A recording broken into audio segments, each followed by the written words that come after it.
समझ में आ गई बात? तो पिछले लेक्चर में हमने पढ़ा था स्लैब रेट ओल्ड वाला, है ना? क्या पढ़ा था उसमें ओल्ड स्लैब रेट में? 2.5, 2.5 से 5, 5 से 10, 2.5, 2.5 से 5, 5 से 10, है ना? बिजली गिरती, याद आई बात? राइट। मैंने सिर्फ 2 क्वेश्चन दिए थे तुम्हें। कितने क्वेश्चन दिए थे? सिर्फ मात्र 2 क्वेश्चन दिए थे तुम्हें, है ना? तो क्या तुम बता सकते हो? क्या तुम बता सकते हो दोनों के आंसर क्या है तुम्हारे? भूल गए सर, हम तो सपने में थे हम। क्वेश्चन तो तुम्हें बताओगा।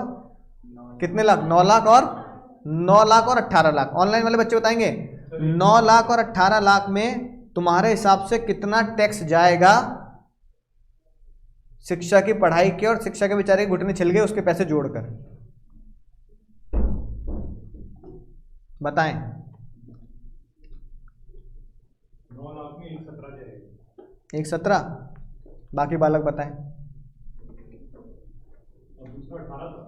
तनिष भैया कह रहे हैं 9 लाख पे जाएगा 96,200। कुछ तो गड़बड़, कुछ तो गड़बड़ करी है तुमने।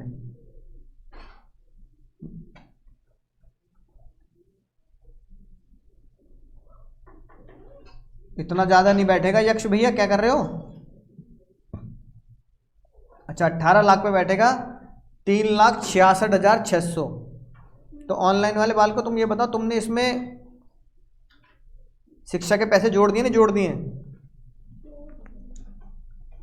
ठीक है चलो मैं कराता हूँ, दोबारा कराता हूँ।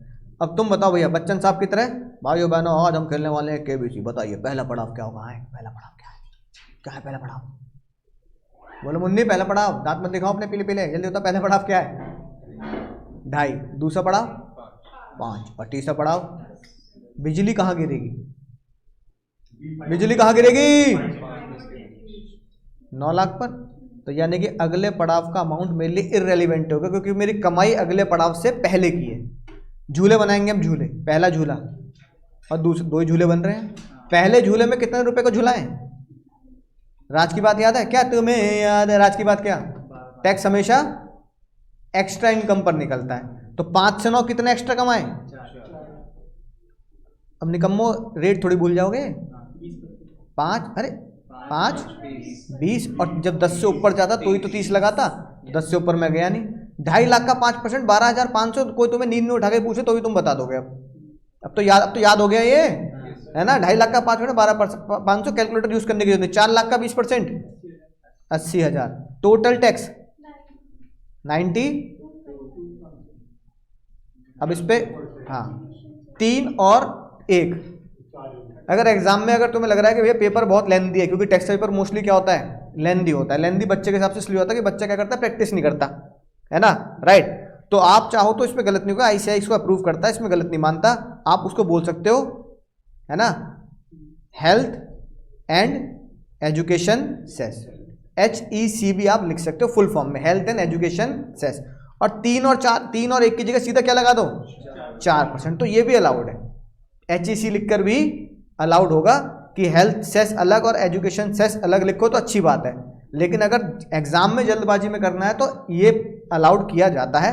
तो 92,500 का 4%, 3,000। अब मेरा फाइनल टैक्स लायबिलिटी कितनी होगी? 96,200। बहुत ही सही जवाब, है ना? दर्शकों के बीच में खुशी की लहर दौड़ती हुई कि आपने पहली क्लास को ठीक से समझ लिया। तो 12 लाख पे तो निकाल दो कम से कम। 12 लाख पे तो गलत मत कर देना।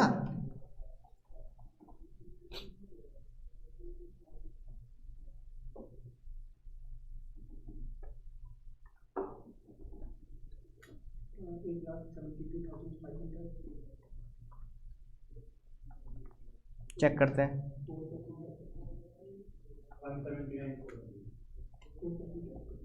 179,400।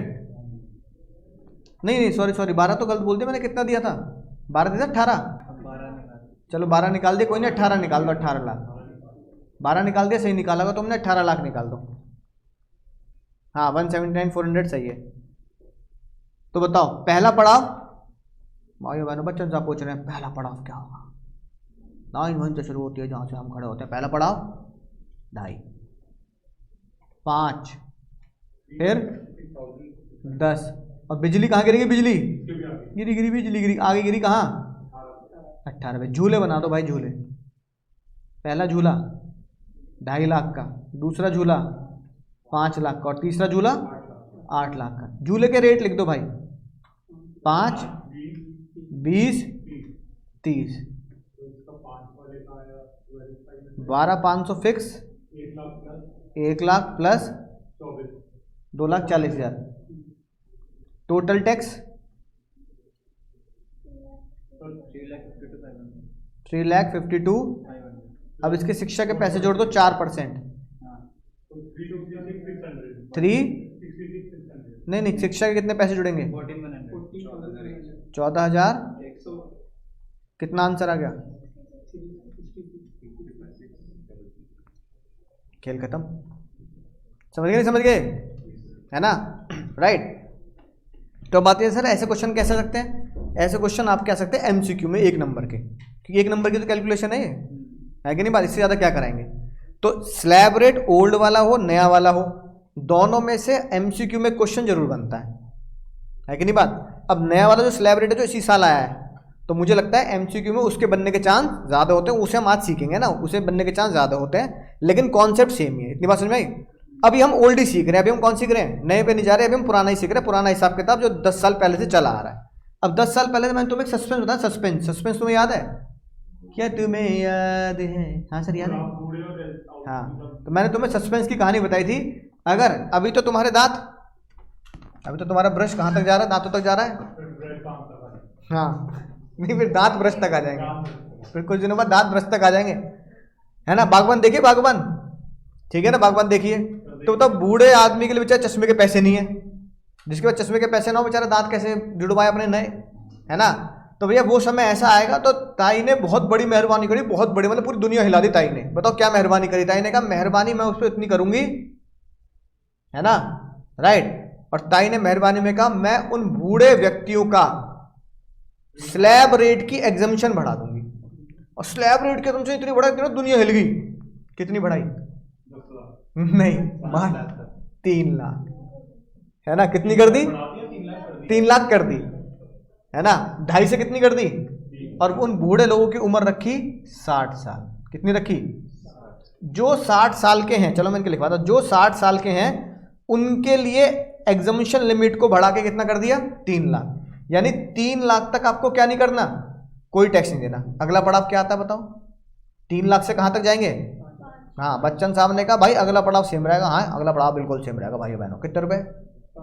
5। ठीक है, अगला पड़ाव ये सेम रखा, कितने रुपए? 20। और उससे अगला पड़ाव ये भी सेम रखा, अब 10 लाख कितना? 30। सिर्फ मात्र फर्क किसमें?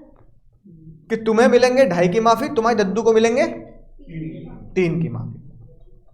फिर भैया अभी तो दांत दुरुस्त तक आ रहे थे, फिर एक समय ऐसा आएगा अपना जब लोग कहेंगे एक पांव केले के छिलके पर है और दूसरा पांव नहीं। अरे नहीं भाई नहीं, सारी इंडियन कहावतों को तुमने बिल्कुल क्या कर रखा है? रद्दी बना रखा है, कुछ नहीं सुन के आते तुम।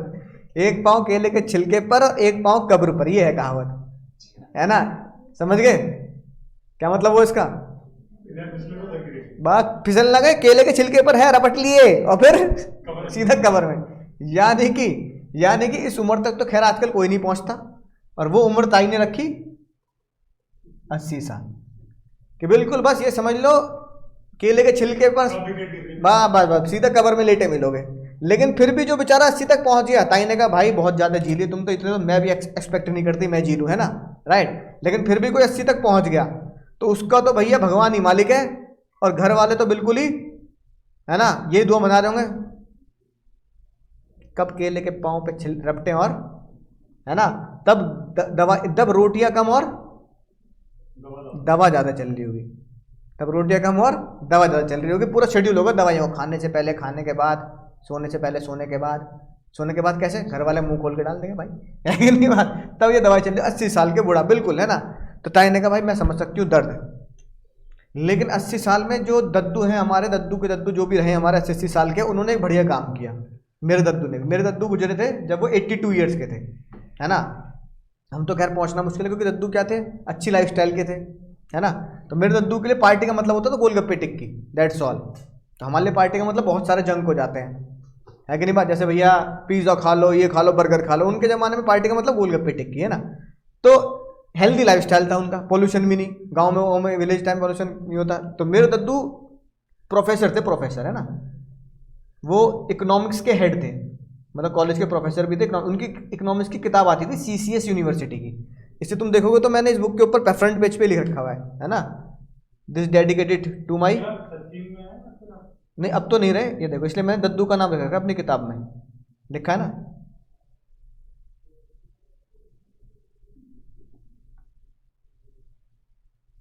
उन है ना, उन्होंने मुझे पढ़ाया, बहुत पढ़ाया, इकोनॉमिक्स पढ़ाई, अकाउंट्स भी पढ़ाई और टैक्स भी पढ़ाई।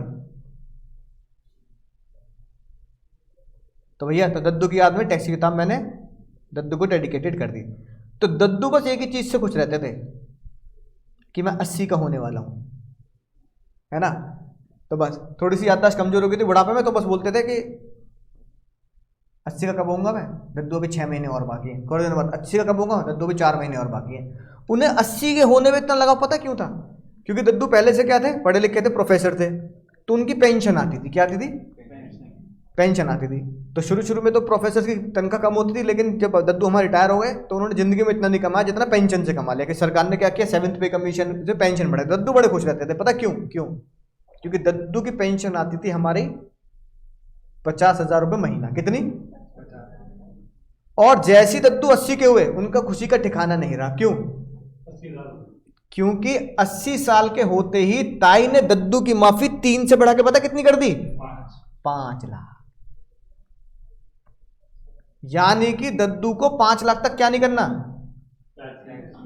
उनके स्लैब में 2-2.5 सब खत्म।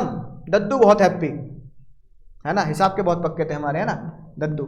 इकोनॉमिक्स की किताबें आती थी उनकी CCS यूनिवर्सिटी की, PD अग्रवाल के नाम से। तो तुम्हारे अगर पापा पढ़े हो तो शायद वो याद उनको, अगर उन्होंने देखी हो तो वो, है ना। तो दद्दू बड़े खुश, समझिए खुश क्यों। लेकिन दद्दू को एक थोड़ी सी उदासी लगी। दद्दू ने कहा भाई बताइए मेरा अगला पड़ाव क्या होगा। मैंने कहा दद्दू अगला पड़ाव होगा तुम्हारा 5 से 10। 5 से 10 में स्लैब रेट का रेट कितना टैक्स का? दद्दू को लगा 5, लेकिन ताई ने करा 20। ताई ने कहा दद्दू ये नहीं चेंज करूंगी कि अगर 5 तक अगर कुछ जीरो है तो आप 5 से 10 में 5% मांगोगे, और फिर 10 से ऊपर 20%। फिर तो ऐसे तो दद्दू तुम 80 साल के बाद कभी 30 के स्लैब रेट में आओगे ही ना। तो ताई ने यहां झोल कर दिया। ताई ने कहा तुम्हारे 5 वाला स्लैब अगर गायब कर दिया तो 20 वाला वहीं इंटैक्ट रहेगा। बात समझ में आई? याद रखना ये बात। और फिर दद्दू को बताइए अगला पड़ाव क्या होगा। अब 10 लाख 30%, ये तो फिक्स है, नोट कर लिया। तो यानी कि पुराना स्लैब रेट जो था वो मेल फीमेल के हिसाब से नहीं चलता था। किस हिसाब चलता था? उम्र के हिसाब चलता था, है ना। गाना गाते हुए ना उम्र की सीमा हो न जन्मों का हो बंधन, लेकिन यहां उम्र की सीमा लगाई ताई ने। जन्मों का बंधन लगाया ताई ने, उम्र की सीमा कितनी लगाई? 60 और 80। 60 और 80। बात समझ में आ गई है? अब मुझे इतनी उम्मीद है तुम पहचान लोगे, लेकिन मैं तुम्हें एक कॉन्सेप्ट और सिखा देता हूं, उसके बाद मैं तुम्हें तीनों के क्वेश्चन करवाता हूं, है ना। राइट, अगला कॉन्सेप्ट, जैसे मैंने तुम्हें एक चीज दिखाई भाई, तुमने यहाँ पे बहुत ध्यान से देखा होगा भाइयों बहनों, कितनी गलत बात है कि नहीं बात। असेसमेंट ईयर 14-15 यानी प्रीवियस ईयर 13-14, ताई ने हमारी एग्जामिनेशन लिमिट नहीं बढ़ाई। बोलो गलत बात है कि नहीं? शाहिद कपूर हर साल आके नाच रहा है, कौन से गाने पे? गंदी बात, गंदी बात नाच रहा शाहिद कपूर, बिल्कुल गंदी बात है ये। अब जब गंदी बात कैसे करी? स्लैब नहीं बढ़ाती। हर साल उम्मीद तो करती है लेकिन स्लैब नहीं बढ़ाती। तो ताई ने देखा कि जब भी चुनाव आने वाला था, चुनाव, तो ताई कहती है स्लैब रेट नहीं बढ़ाऊंगी तो क्या होगा? जीतेंगे नहीं। असर पड़ता ही है भाई, सैलरीड एम्प्लॉय ना दे, सैलरीड एम्प्लॉय तुम्हें वोट ना दे, बिजनेसमैन तुम्हें वोट ना दे जो छोटी कमाई कर रहा है बेचारा, है कि नहीं बात। राइट, अगर कोई बेचारा नॉर्मल अकाउंटेंट है, तुम तो चार्टर्ड अकाउंटेंट हो, कोई नॉर्मल अकाउंटेंट है, उसकी तनख्वाह बेचारे की 30-40 हज़ार रुपये है ना। राइट, कोई सेल्समैन है, वो कह रहा है यार 2.5 तक माफी, उसके बाद बताओ यार ये गलत बात है यार, कम से कम 4-5 लाख तो माफ कर दो यार 10 साल से किसी ने। तो ताई ने कहा कि स्लैब रेट नहीं बढ़ाऊंगी लेकिन फिर भी गरीबों की मदद कर दूंगी। गरीबों क्या कर दूंगी? मदद कर दूंगी। तो हम कहने लगे ताई गरीबों की मदद तो जब होगी ना जब 2.5 के कितने करोगी? 3 या 4, और 3 वालों के कितने करोगे 5, और दद्दू कह रहे हैं, अब तो दद्दू ना रहे, दद्दू कह रहे हैं कम से कम ताई 5 से कम से कम 7 तो कर देती है कि नहीं बात। तो दद्दू 2 साल तक इंतजार करते रहे हमारे, है ना, कि भाई 80 में 5 हो गई तो 83 साल तक जिए वो, तो 81 में शायद 6 कर देगी ताई, 82 में शायद कितने कर देगी, है ना, 6 साढ़े 6 कर देगी, लेकिन ताई मानी नहीं। ताई ने एक अलग ही जुगाड़ निकाला, अलग ही जुगाड़। ताई ने बोला भाई एक बात मुझे बताओ, अगर मैं कल को एग्जामिशन लिमिट बढ़ाकर, है ना, नॉर्मल एग्जामिशन लिमिट कितनी है 2.5 लाख, कल को मैं ये एग्जामिशन लिमिट बढ़ाकर तुम्हारे कहने पर फॉर एग्जांपल 4 लाख कर दूं, 4 लाख कर दूं मैं फॉर एग्जांपल तुम्हारे कहने पर, कि यार आम आदमी की तो 4 लाख कर दो, है ना, 4 लाख कर दो, तो ये बताओ जो इंसान 50 लाख रुपए कमा रहा है, 50 लाख, उसके लिए एग्जामिशन कितनी होगी,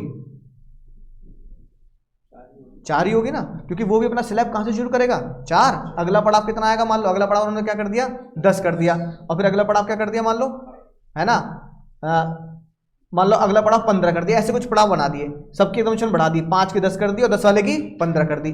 अब ये बताओ अगर मैं ऐसा करके बढ़ा दूं तो उसकी एग्जामिशन लिमिट तो 4 हो गई ना, तो जो अमीर है 50 लाख कमाने वाला भी, वो भी तो 4 लाख का मजा ले रहा है, मजा ले रहा है नहीं ले रहा। अच्छा ताई कह रही अच्छा एक बंदा कमा रहा 2 करोड़ रुपए का, 2 करोड़ का पैकेज है भाई उसका, हाँ लेकिन वो टैक्स क्यों ना दे, सबको मिले छुट्टी तो उसे मिले। हाँ तो वही कह रहा है ना, तो ताई को इससे दिक्कत है भाई, जो अमीर है वो टैक्स दे सकता है, उसे फर्क नहीं पड़ेगा कि तुम 2.5 की एग्जामिशन कर दो या 4 की कर दो, वो तो मुंह में बोल देगा 4 की 5 भी कर दो, क्या फर्क पड़ रहा है, कितने रुपए का फर्क पड़ेगा, 5% लगा लो, 1 लाख का 5%, 5,000 तो चिल्लड़ है उसके लिए, जो करोड़ रुपए कमा रहा 5,000 उसके लिए क्या है, कुछ भी नहीं, 5,000 का तो पेट्रोल भी डलवा देता होगा 1 हफ्ते के अंदर, वो है कि नहीं बात, राइट, उसके लिए क्या है, उसको फर्क नहीं पड़ता। लेकिन एक बंदा सोचो 4 लाख ही कमा रहा है, 40,000 रुपये महीना उसकी तनख्वाह है, 4,80,000 कमा रहा है, उसका स्लैब रेट तुम 4 लाख पे ले आओ कि 4 लाख तक तेरे से कोई टैक्स नहीं होगी, वो खुश हो जाएगा नहीं हो जाएगा, कहेगा चलो भाई देवा रे देवा, ताई तुम्हारी उम्र लंबी हो भाई, है ना, राइट, 4 लाख तक कोई टैक्स नहीं दूंगा, 80,000 का 5% दूंगा, बहुत मजेदार बात, वो खुश होगा नहीं होगा। तो इसका मतलब ताई कह रही है एक बंदा दुआएं दे रहा है और एक बंदा बेइज्जती कर रहा है, कह रहा 4 के 5 भी कर दोगे ना ताई तो भी फर्क ना पड़ रहा, 1-1.5 करोड़ की इनकम है ना, करो तो ऐसे करो 20 लाख तक माफ, तो मजा भी आए। तो ताई ने बोला अमीर तो बेइज्जती करेगा, क्योंकि उसको 50,000 1 लाख एग्जामिशन लिमिट बढ़ाने से क्या नहीं होता, फर्क नहीं पड़ता। लेकिन जो गरीब है, जो जेन्युइन गरीब है बेचारा, जो कह रहा भाई तिल, वो बेचारा अपना घर नहीं चला पा रहा, 40,000 रुपये महीना में, आटा दाल चावल मेडिकल का खर्चा इतना हो रहा है आजकल, है ना, राइट, जो खर्चा नहीं चला पा रहा वो खुश हो जाएगा। तो मुझे उस पे, मुझे अमीरों पे कोई फोकस नहीं करना, मुझे किसी फोकस करना है जो गरीब है। फिर लोगों ने पूछा ताई तुम्हारी नजरों में अब अपडेटेड गरीब कौन है, एक तो गरीब ये हो गया 2.5 लाख वाला, अपडेटेड गरीब कौन है। तो ताई ने लाल किले से खड़े होकर अनाउंसमेंट कर दी, देखो बेइज्जती महसूस मत करना, जो मेरे देश में कितने रुपए कमा रहा है, 5 लाख रुपए तक कमा रहा है, कितने कमा रहा है, जो मेरे देश में 5 लाख रुपए कमा रहा है वो मेरे देश में क्या है, गरीब लोग, छोटे लोग, सर ऐसे बेइज्जती मत करो, है कि नहीं बात। तो ताई ने कहा देखो बेइज्जती महसूस मत होने देना, है ना, हमारे देश में कहावत चलती है एक और, कि मुसीबत में गधे को भी क्या बनाना पड़ता है, बाप बनाना पड़ता है। अरे तुम्हारा फायदा नहीं है भाई, फायदा नहीं है। ताई तुम्हें मुंह पे बोल रही है गरीब है तू 5 लाख कमाने वाला, तुम कह दो हाँ गरीब हूं, एग्जामिशन दे दो बस, और तुम ईगो पे बताना गरीब मत बोलो, 2.5 रहने दो, है ना, फिर दो, फिर 12,500, फिर 12,500 से दर्द नहीं होगा। तो सब कह रहे हैं हाँ हाँ हम हमें गरीब कह दो, हमें गरीब कह दो, एग्जामिशन तो बढ़ा दो। पर ताई ने कहा एग्जामिशन नहीं बढ़ाऊंगी, नहीं एग्जामिशन नहीं बढ़ाऊंगी, एक परसेंटेज भी कम नहीं करूंगी, एक नए तरीके से तुम्हारी गरीबी का तुम्हें फायदा दूंगी, वो है डिस्काउंट। क्या है? अब जो न्यूज वाले सबसे बड़ी गलत खबर फैलाते हैं, न्यूज वाले क्या फैलाते हैं, जो है ना, या तो उन न्यूज वालों को बात समझ में आई नहीं होती, या फिर वो कुछ ताई की कुछ या मोदी जी कुछ ज्यादा तारीफ में लगे रहते हैं, है ना। वो पता क्या खबर फैलाते हैं, वो खबर फैलाते हैं 5 लाख तक नो टैक्स, 5 लाख तक नो टैक्स। अब 5 लाख तक नो टैक्स करने से आम जनता के दिमाग में पता क्या बैठता है, एग्जामिशन लिमिट 2.5 की 5 कर दी, एग्जम्पशन लिमिट गलत जवाब। तो जो न्यूज वाले कहते हैं 5 लाख तक टैक्स माफ, एक तो या तो न्यूज वाली अनपढ़ है ना, या फिर वो जानबूझकर सही बात को इंटरप्रिटेट नहीं करने देना चाहते ताकि आम आदमी को ये लगे कि जो करंट गवर्नमेंट है, और ये मैं बीजेपी की बात नहीं कर रहा, ये कांग्रेस में भी ये होता था, हर गवर्नमेंट कुछ इस तरीके से चीजों को इंटरप्रिटेट करती है कि सामने वाले को क्या लगे, कमाल कर दिया भाई, 250 सीटों कहां ले गए, अबे भाई ताई ने इस साल तो कमाल कर दिया, 2024 के चुनाव में तो ताई ने कमाल कर दिया भाई, 2.5 से 5 कर दिया, है ना। तो तुम्हें लगेगा नहीं 10 साल का सीधा एक ही बार में कर दिया, हर साल 20-20, 30-30, 40-40 हजार रुपए बढ़ाती है, एकदम सीधा धमाका कर दिया 2024 में, है ना। झूठ बात, ये बिल्कुल झूठी खबर है कि 5 लाख तक टैक्स माफ है। 5 लाख तक टैक्स माफ है, पर उसके निकालने का तरीका अलग है। अब सुनना कैसे, बहुत ध्यान सुना, बहुत ही खतरनाक बात बताने जा रहा हूं मैं तुम्हें। ये तुम्हारे पड़ोसी को नहीं पता, पड़ोसी तुमसे पूछेगा ये बात, है ना, कि 5 लाख तक टैक्स माफ, तो उसको क्या बोलना, नहीं भाई गलत बोल रहा तू। अब सुनो कैसे, ताई ने बोला, जैसे हमने अभी बोला 4 लाख की इनकम है, बंदे कितने की इनकम है, एक बंदे ने 4 लाख रुपए कमाए, उसने बोला ओल्ड स्लैब से टैक्स निकालूंगा। तुम अब टैक्स निकालने में महारथी हो चुके हो, 4 लाख पे मुझे टैक्स बता दो झूले बना बना के। अब तो मुझे पता तुम्हारे दिमाग में झूले बन जाते हैं, तो कैलकुलेटर पे निकाल सकते हो। बोलो 2.5 तक माफ, 2.5 तक तो तिजोरी में छोड़ दिए, अगला पड़ा 5 आता है, पर 5 तक जाऊंगा नहीं क्योंकि बिजली 4 पे गिरेगी, तो 2.5 से 4 के बीच में कितना पैसा कमाया, 1.5 लाख, 1.5 लाख का 5%, तो आप कहोगे एक्स्ट्रा इनकम पर tax is equal to 1.5 lakh का 5%, कितना है बाबू, 7,500। ना ना ना, अभी सेस नहीं करेंगे अभी, है ना, अब सुनेंगे ध्यान से, आज की जो क्लास है यही मुद्दे की बात है। 7,500 आ गया ना। अब ताई ने बोला मैंने अभी नया गरीब किसे बनाया, अब 2.5 वाला गरीब नहीं है, अब कितने वाला गरीब है, 5 लाख गरीब लोग, छोटे लोग, है ना, गरीब लोग। अब हमने बोला कि हाँ ताई हम गरीब हैं, हम मान लिया हमने गरीब, तुम्हारी नजरों में हम गरीब हैं 5 लाख कमाने वाले, अब एग्जामिशन तो दो। ताई ने कहा एग्जामिशन नहीं दूंगी, पहले तो टैक्स निकाल ले, ये छोड़ के 5 लाख गरीब है, तू ये छोड़, तू पुराना गरीब है 2.5 लाख वाला, तू टैक्स तो निकाल। हमने कहा ताई निकाल लिए 7-5, अब बताओ। ताई ने कहा जो तू टैक्स निकालेगा ना उसमें डिस्काउंट दूंगी। क्या दूंगी, ताई ने डिस्काउंट का नाम रखा डिस्काउंट नंबर 87A, समझ गए, तुम्हारे इनकम टैक्स का पहला सेक्शन बाबू, पहला सेक्शन, हालांकि पहला सेक्शन तो वो भी था प्रीवियस ईयर सीमेंट ईयर, तो लेकिन ये बहुत इंपॉर्टेंट सेक्शन, डिस्काउंट नंबर 87, यानी सेक्शन नंबर 87 है। 87A में तुम्हें क्या मिलेगा, डिस्काउंट मिलेगा। क्या मिलेगा, तो पूछा ताई बताओ डिस्काउंट कितना दोगी। अब सुनना ध्यान से, ताई ने कहा डिस्काउंट की बहुत सिंपल सी लिमिट लगाती हूं, जितना तेरा टैक्स का अमाउंट आया और 12,500 मेरी तरफ से लिमिट, टैक्स और 12,500 विच एवर इज लोअर, इसका तुझे डिस्काउंट मिल जाएगा। अब तू 4,000 पे टैक्स निकाल के अपना डिस्काउंट खुद निकाल ले, निकाल सकते हो भाई बहनों। टैक्स कितना आया उसका, 7,500, लिमिट कितनी है, इन दोनों में से कम क्या है, तो 7,500 में से 7,500 डिस्काउंट तो माइनस होता है ना भाई, 7,500 में से 7,500 का ही डिस्काउंट मिल गया, टैक्स लायबिलिटी नील। और इस नील पे क्या लगा दो, शिक्षा के पैसे 4% सेस, वो भी क्या होगा, नील। यानी ताई ने बोला डिस्काउंट जो मैं दूंगी वो शिक्षा के स्कूल जाने से पहले दूंगी। तो एग्जाम में गलत मत कर देना कि पहले 7,500 निकाल दे फिर शिक्षा के पैसे जोड़ देना, पहले क्या करना है, डिस्काउंट देना और फिर पैसे देना। बात समझ में आ गई, हाँ 0 आएगा, पर मैं तुम्हें इसलिए दिखा रहा हूं ताकि तुम्हें याद रहे बात। हाँ एग्जाम में ना दिखाओ कोई दिक्कत नहीं, पर मुझे पता होना चाहिए ना। अब यहाँ दिखाने का मतलब पता है क्या, जब तुम इसे रिवाइज करोगे तो तुम्हें कंफ्यूजन नहीं रहेगी इस पे 4% क्यों नहीं जोड़ा, कि बाद में फिर बच्चा पूछता है सर इसमें कमी नहीं लिख रही, इसमें 4% क्यों नहीं जोड़ा, क्योंकि डिस्काउंट नंबर 87A में लिखा है कि discount number 87A will be applicable on the tax without adding cess, तो इसलिए हमें ये रूल फॉलो करना पड़ेगा, है कि नहीं बात, राइट। अब एक इंटरप्रिटेशन की बात है ना, हालांकि लॉ में तुम्हें प्रकाश सर रूल्स ऑफ इंटरप्रिटेशन सिखाएंगे, है ना, और उसमें एक इंटरप्रिटेशन का रूल है कि कुछ चीजों के ना, जवाब नहीं होते। और जिसके जवाब नहीं होते उसका आंसर पता क्या होता है, क्योंकि लॉ ने कहा है। अब जैसे पहला कि एग्जम्पशन लिमिट 2.5 क्यों है, क्योंकि मिनिस्ट्री ने बोला।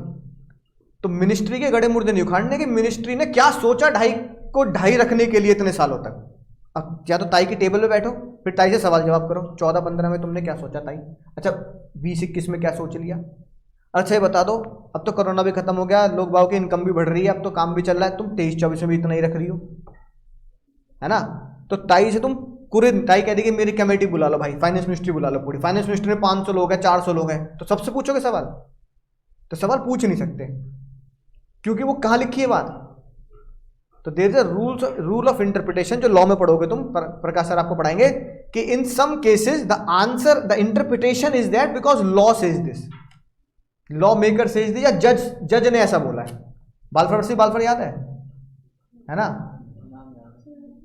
बालफर आंटी, हाँ। अब तुम ये जज, अब उस जज की आत्मा से पूछो तुम, तूने ये क्यों बोला सोशल एग्रीमेंट कोर्ट में नहीं जाएंगे, बस उसने तो बता दिया because social agreement are not enforceable by law. तो कुछ चीजों का जवाब लॉ होता है। अब तुम मुझसे बोलोगे सर लिमिट 12,500 ही रखी है, 12,500 तुम समझ जाओगे 5 लाख तक कितने रुपए आते हैं, 12,500, है कि नहीं बात, राइट। तो गरीब 5 लाख क्यों बनाया, ताई 7 लाख को 10 लाख को भी तो गरीब मान सकती थी, है ना। तो कुछ बच्चों के मन में ऐसे सवाल आते हैं, तो ऐसे सवालों का जवाब लॉ में लिखा, क्योंकि लॉ मेकर ने लिमिट बनाई है ना। अब कुछ बच्चों को लगता है 10 लाख के ऊपर 30 क्यों है, 25 क्यों नहीं लिया टैक्स, है ना। तो ताई कहेगी अच्छा तू ये क्यों नहीं सोच रहा कि अच्छी बात है 35 नहीं लिया। तो 30% ताई को लगता है कि ऐसा मॉडरेट रेट है जहां पर झगड़ा नहीं होगा, क्या नहीं होगा, मतलब कोई 30% को ये नहीं बोलेगा कि बहुत ज्यादा लूट रही है हमें, सरकार लूट रही है, और कोई 30% में ये भी नहीं बोलेगा कि देश नहीं चल सकता, ठीक है इतना रेवेन्यू आ जाएगा। तो ये अपना अपना क्या है, गवर्नमेंट के रूल्स एंड रेगुलेशन के हिसाब से, ठीक है ना, बात समझ में आ गई। तो एजुकेशन सेस 3% क्यों रखा, हेल्थ वाला 1 ही क्यों रखा। तो इन सवालों के जवाब नहीं होते, क्योंकि इन सवालों के जवाब इसलिए नहीं होते क्योंकि ये रूल्स हैं, क्या है, लॉज है ना, राइट। हमें इनको इंटरप्रिटेट करना है कि भाई ये है इसलिए मानना पड़ता है ना, बात समझ में आ गई। जिसकी 5 लाख से ज्यादा है वो भी, हाँ अब वही उसी पे आ रहा हूं मैं, अब सुनना ध्यान से। अब हम चेक करते हैं, ये नोट कर लिया ना कॉपी में। अब मैं इस इनकम को 5 से, एक और मैं इधर बताता हूं, इनकम टैक्स में जो राउंड ऑफ होता है 1 रुपए में नहीं होता, ताई कहते 1 रुपए चिल्लड़ लो, है ना।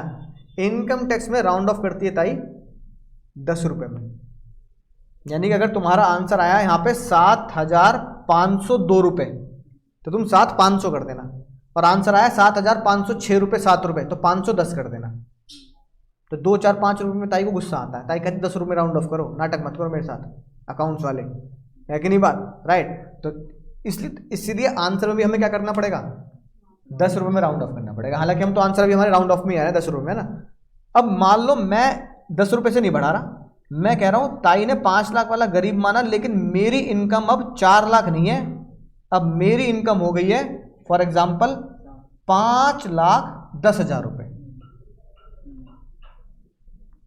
5-10। अब ये बताओ 5-10 वाला अमीर है गरीब है, अमीर है, बोलो। बॉर्डर लाइन अमीर, नहीं बॉर्डर लाइन नहीं है भाई, 5 लाख से 10 रुपया ऊपर होती तुम क्या माने जाओगे, अब अमीर माने जाओगे। अब बॉर्डर लाइन जैसी कोई चीज नहीं होती, 10 रुपये तो माफ कर देता है, ऐसे थोड़ी चलता है कि नहीं बात, राइट। बोलो समझ में आई बात। तो 5 लाख 10 रुपये होते अब तुम क्या हो गए, अमीर हो गए। अगर डिस्काउंट गरीब को दिया गया तो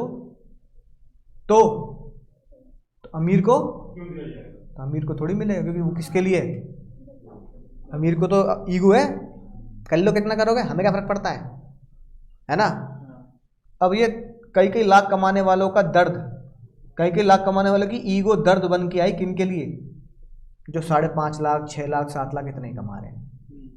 अब तुम मुझे बताओ एक्स्ट्रा इनकम पर टैक्स कितना बैठा, 5-10 पर, 5 लाख तक तो 12,500 और 10,000 का 20% 2,000, तो कितना टैक्स हो गया 14,500।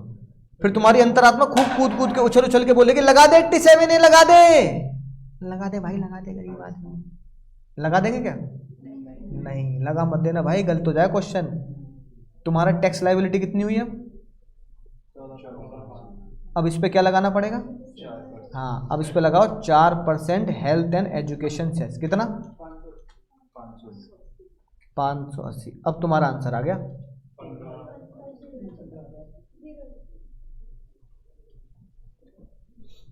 बात समझ में आई? अब तुम ये बताओ 5 लाख वाले पे टैक्स माफ हुआ नहीं हुआ? अभी भी क्या हो? नहीं हुआ, एग्जम्पशन नहीं हुई है, सिर्फ क्या मिला है? हाँ, डिस्काउंट मिला है। डिस्काउंट नंबर है, मिल तो गया 2.5 तक। 2.5 वाला गरीब है, पुराना गरीब। हाँ, अब कुछ नहीं, अब कुछ नहीं हो सकता, छोड़ दो 10,000 रुपये। हाँ, ताई कह रही छोड़ दे, सरेंडर कर दे 10,000। कहते अपनी कंपनी से मैं नहीं कमा रहा, अपने ग्राहक से कहते पैसे मत दे के जा। दुकानदार है तो मना कर दे, मैं बेच ही नहीं रहा माल, है कि नहीं बात? राइट, ये बड़ी दिक्कत की बात है। तो डिस्काउंट को, अब डिस्काउंट तो अकाउंटिंग वर्ड है, तो ताई की बेइज्जती नहीं हो जाएगी? अकाउंट्स के वर्ड इस्तेमाल कर रही है, तो ताई ने कहा नए शब्द निकालूंगी अपने में। तो ताई ने डिस्काउंट नंबर 87 को नाम दिया रिबेट। क्या नाम दिया? रिबेट। और सलमान खान करने गए तू हाँ कर, ना लोग क्या बोलेंगे, मैं शाहरुख खान मत बन, है ना? राइट, तो अगर ऐसी ताई अकाउंटिंग वर्ड इस्तेमाल करेगी तो बेइज्जती हो जाएगी। ताई ने कुछ भी नहीं किया, रिश्ता वही, नाम नहीं। हाँ, रिश्ता वही, सोच नहीं। जहां जहां अकाउंटिंग वर्ड है उनको बस चेंज कर दिया, डिस्काउंट की जगह रिबेट कर दिया, कहीं एग्जम्पशन लिख दिया, है ना? बस वो नाम को चेंज कर दिया बस।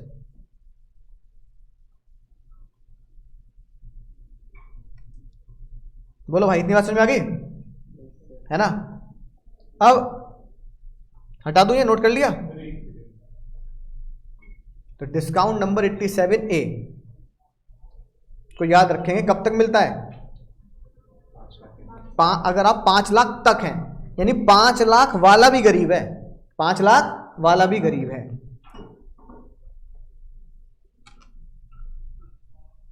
ठीक है, तो यानी कि धीरे धीरे प्यार को बढ़ाना है, अच्छे गुजर जाना है ना, तो धीरे धीरे चीजें एक्यूमुलेट होती जाएंगी। इसलिए तुम्हें क्या करना पड़ेगा, स्पेशली इनकम टैक्स में, क्योंकि इनकम टैक्स में प्रैक्टिकल मामला है सारा, है ना? तो हर चैप्टर की तुम्हें क्या बनानी है? समरी बनानी है। क्या बनानी है? एक पिछले बैच के बच्चे की समरी भेज दूंगा, कैसे बनानी है। यानी हर चैप्टर की समरी बनाने का मतलब है कि तुम्हें बस ये सोचना है कि ये अगर चैप्टर अगर बड़ा है तो 4 या 5 पेज में चैप्टर खत्म, अगर चैप्टर छोटा है बिल्कुल तो 1 या 2 पेज में क्या हो जाना चाहिए। यानी अगर चैप्टर को जब हम एंड करेंगे टैक्स लायबिलिटी वाला, तो तुम्हें ये पता होना चाहिए कि 2 पेज में मुझे क्या कर देना है, 1 या 2 पेज में चैप्टर खत्म कर देना है ना? यानी कि मेन पॉइंट, जैसे स्लैब रेट लिख दिया आपने, अब क्या कर दिए, ओल्ड न्यू, ओल्ड लिख दिया, न्यू लिख दिया, फिर उसके नीचे क्या लिख दिया, डिस्काउंट, है ना? राइट, खत्म चैप्टर, 2 स्लैब खत्म हो गए ना, 1 पेज में पूरा खत्म कर देना है ना? राइट, कि एग्जाम से पहले मुझे 200 400 500 पन्ने नहीं पलटने किताब के, क्या करने हैं ना, मुझे मॉड्यूल पलटने इतने मोटे मोटे, मुझे तो सिर्फ समरी, भैया पूरा इनकम टैक्स हो गया 50 पेज में खत्म, मुझे तो बस 40-50 पेज पढ़ने बाद खत्म, है ना? और क्वेश्चन मैंने कहीं रखे हैं। राइट, तो तुम्हें पता होना चाहिए कि भाई एग्जाम में मुझे ये चैप्टर में समरी पढ़ ली और ये वाला क्वेश्चन रिवाइज करना है, कि एक क्वेश्चन उसमें लगभग सारे के सारे एडजस्टमेंट हैं, सारी एडजस्टमेंट, तो वो क्वेश्चन कर लिया। अब जैसे मैं तुम्हें कहूँ कि अगर मुझे कोई क्वेश्चन तुम्हें कराना है ना, तो मैं तुम्हें कह दूं कि भाई मान लो एक मेरी इनकम है 3.5 लाख रुपए, है ना, और मेरी इनकम है मान लो 14 लाख रुपए। अब ये 2 क्वेश्चन मुझे करने हैं, ठीक है? अब एज है ना, मान लो 30 साल, एज 60 साल और एज 80 साल। अब इसी में मैं क्वेश्चन में कह दूं एज 30 साल, एज 60 साल और एक 80 साल, हो गई नहीं होगी एज? तो अब बताओ सारा कॉन्सेप्ट रिवाइज हो जाएगा नहीं हो जाएगा, है कि नहीं बात? क्योंकि इसमें अब बताओ 3 लाख मेरी इनकम है, तो सबसे पहले इनकम के ऊपर लिख लो अमीर या गरीब, गरीब, और ये वाला कौन है? तो पहली राज की बात तो हमें ये पता लगी, अमीर गरीब का फैसला हमें क्वेश्चन के पहले कर देना है ना। अब बताओ, सिर्फ 2 क्वेश्चन में पूरा कॉन्सेप्ट रिवाइज है जो हमने पढ़ लिया, 2 क्वेश्चन में। बताओ भैया, एज 30 है ना, टैक्स बोलो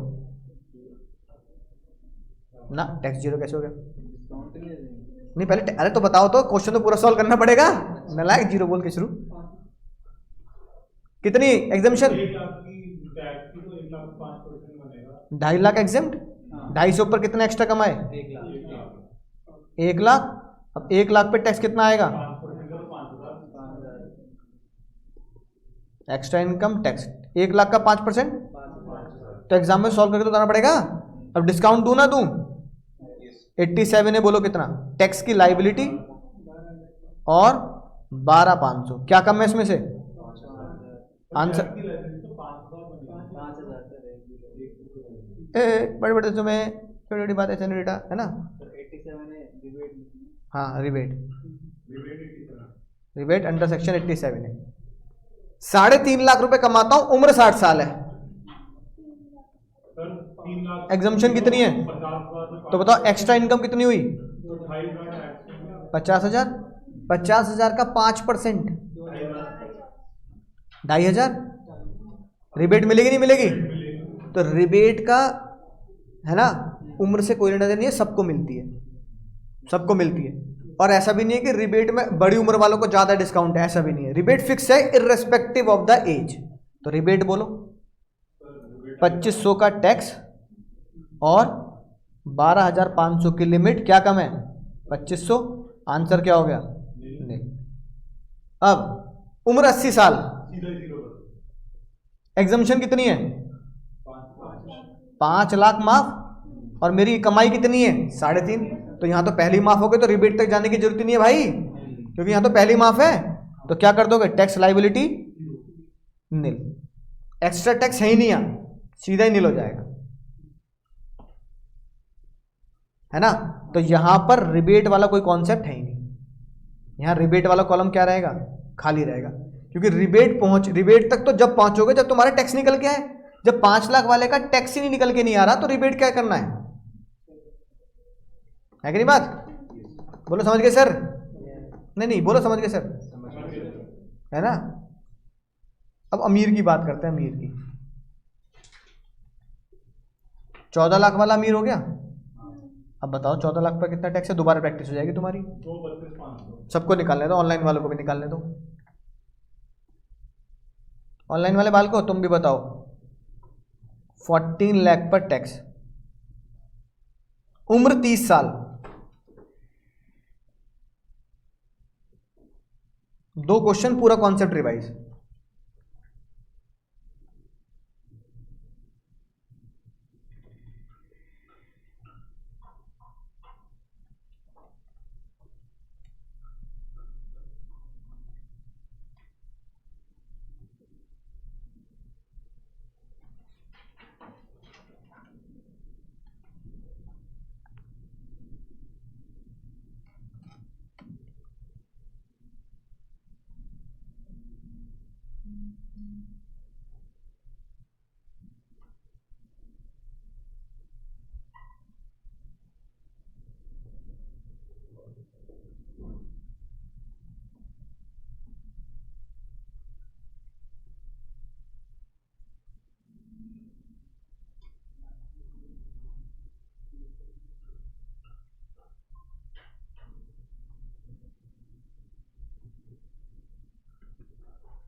तीस साल, 2.5 की माफ़ी, यहाँ 3 लाख की माफ़ी और यहाँ 5 लाख की माफ़ी।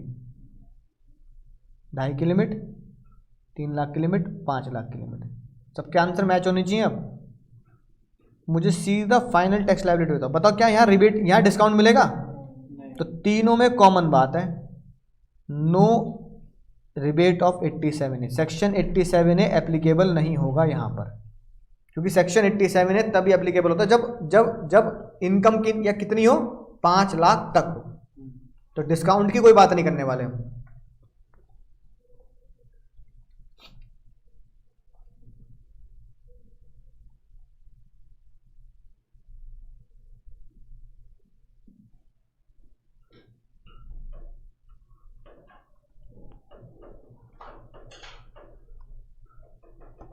कितना रहा आंसर?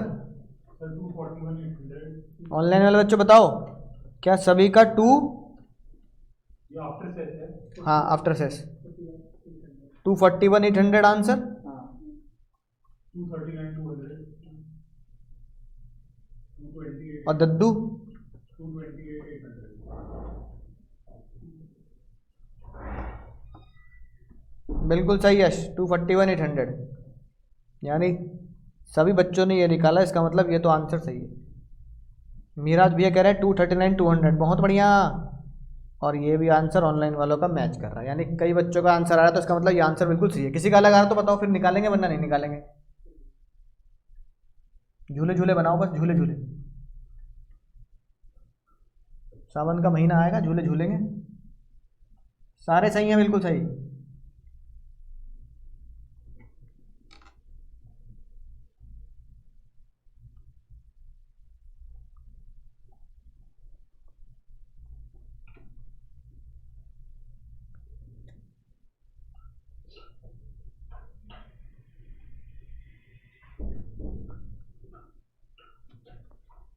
बाकी बालक मैच हो गया आंसर, बहुत बढ़िया।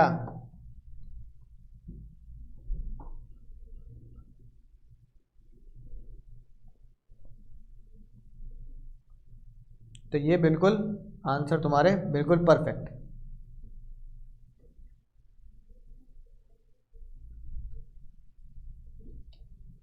ठीक है, तो डिस्काउंट कब देना है? 5 लाख। 5 लाख से ऊपर हमें डिस्काउंट नहीं देना।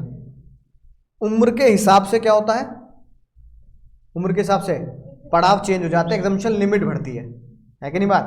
Discount irrespective of the ages क्या रहता है? सेम रहता है। बस डिस्काउंट का लेना देना कमाई से है, उम्र से नहीं है। लेकिन एग्जम्पशन का लेना देना उम्र से है। एग्जम्पशन उम्र के हिसाब से है, डिस्काउंट कमाई के हिसाब से। याद आएगी ना बात? राइट, इतनी बात समझ में आ गई? अब वक्त आ चुका है 200 साल का बदला लेने का। सर 200 साल का बदला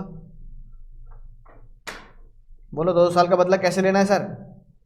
अंग्रेजों भारत छोड़ो, है ना? उनसे हेवी टैक्स अब ऐसा तो है नहीं कि हमें अंग्रेजों से बदला लेना तो इंग्लैंड पहुंच जाएंगे, है ना? तो मैंने जोई रूट के पेट में ध्या घप्पा घप, है ना? अब जोई रूट को तो फेल नहीं सकते ना। मैच चल रहा है ना, उनके साथ चल रहा है। अब अगर वो इंडिया में खेल रहे हैं, वहां खेल रहे हैं, टेस्ट मैच चल रहे हैं, है ना? अब मान लो भैया मैच चल रहा है इंडिया में, अंग्रेजों से बदला लेना है तो निपटा दें इंग्लैंड की टीम को। बोलो भाई, ऐसा तो हो नहीं सकता ना। पर हमें अंग्रेजों से बदला लेना है। अब अंग्रेजों से बदला लेने के चक्कर में पूरी दुनिया के अंग्रेज लपेटे में है, मतलब पूरी दुनिया के मतलब इंडिया के बाहर के सभी देश लपेटे में आ गए, है ना? तो ताई ने बोला बदला तलवार से नहीं, बदला हाँ कलम से लिया जाएगा। मैं लिख दूंगी अंग्रेजों के खिलाफ टैक्स के अंदर, तो बदला कलम से लिया जाएगा, तलवार से नहीं लिया जाएगा। गांधी जी के पच्चीस पे चलेंगे, अहिंसा से बदला लेंगे हम, है कि नहीं बात? तो भैया पहला बदला ताई ने ये लिया, कोई भी अंग्रेज, है ना, कोई भी अंग्रेज इंडिया में अगर आएगा, एक तो पहली बात तो तू आ क्यों रहा है ना? लो यार सच्ची बात कर दी, हिंदी और मैं हिंदी में मैं उतना ही कमजोरी जितना तुम हो, है ना? तो कोई भी अंग्रेज जो इंडिया में आएगा, पहला बदला उससे क्या लेना है बताओ? कन्वर्जन। ये क्या जवाब? नहीं, इकोनॉमिक्स में नहीं जाने का, इकोनॉमिक्स में नहीं जाने का। हमें उससे पहला बदला ले लिया ताई ने टैक्स में ही, ना, फिर तो बेचारे कतई ना। फ्लैट बड़े बना दी, स्लैब रेट फ्लैट है फ्लैट 30 नहीं, कितना नहीं, अरे मतलब स्लैब रेट भी, अरे सुन तो लो मेरी बात, सुन भाई मुझे भाई, है ना।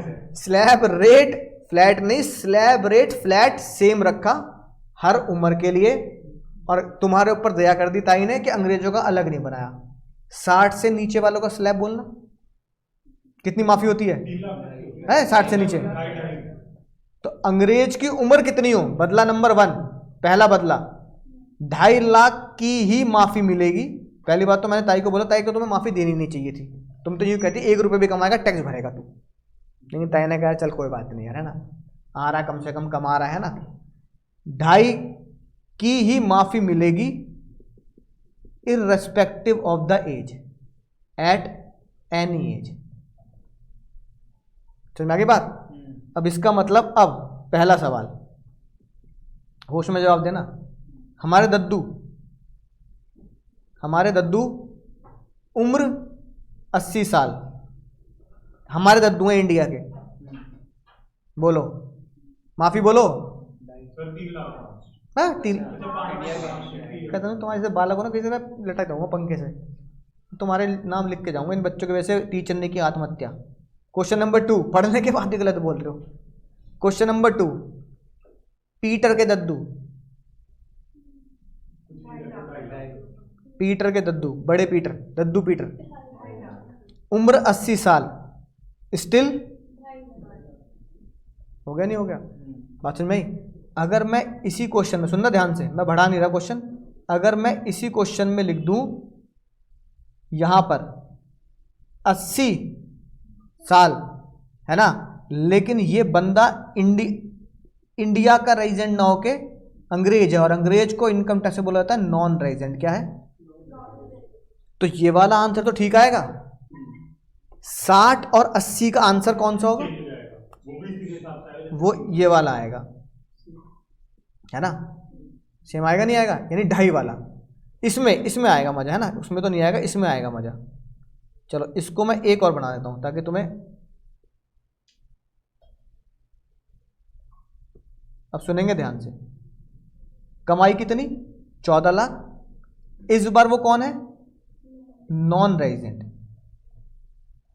नॉन रेजिडेंट है। किसी भी इसका अब ये बताओ 14 लाख है ना, नॉन रेजिडेंट है, राइट। चलो पहले दोनों बदले करवाता हूं। पहला बदला तो ये हो गया, कौन सा, बदला नंबर 2, बताओ दूसरा बदला नंबर 2 क्या होगा, बहुत ही मजेदार से डबल ना, हाँ बहुत बढ़िया बात भैया, अगर मैं बनाऊंगा अगला फाइनेंस मिनिस्टर का। अंग्रेज तो गरीब होगा कोई, अंग्रेज का कोई, अंग्रेज गरीब होते तो यहाँ से लूट के ले जाते, अंग्रेज तो पैदाइशी गरीब है, गरीब है तभी तो इंडिया से सारा पैसा वहां के वहीं जमा करते, कोहिनूर में वहीं ले गए, है कि नहीं बात। अगला बदला ये लिया, अगर कोई बंदा नॉन रेजिडेंट है, अंग्रेज है, डिस्काउंट नंबर 87A नहीं मिलेगा, किसी भी सूरत में नहीं मिलेगा।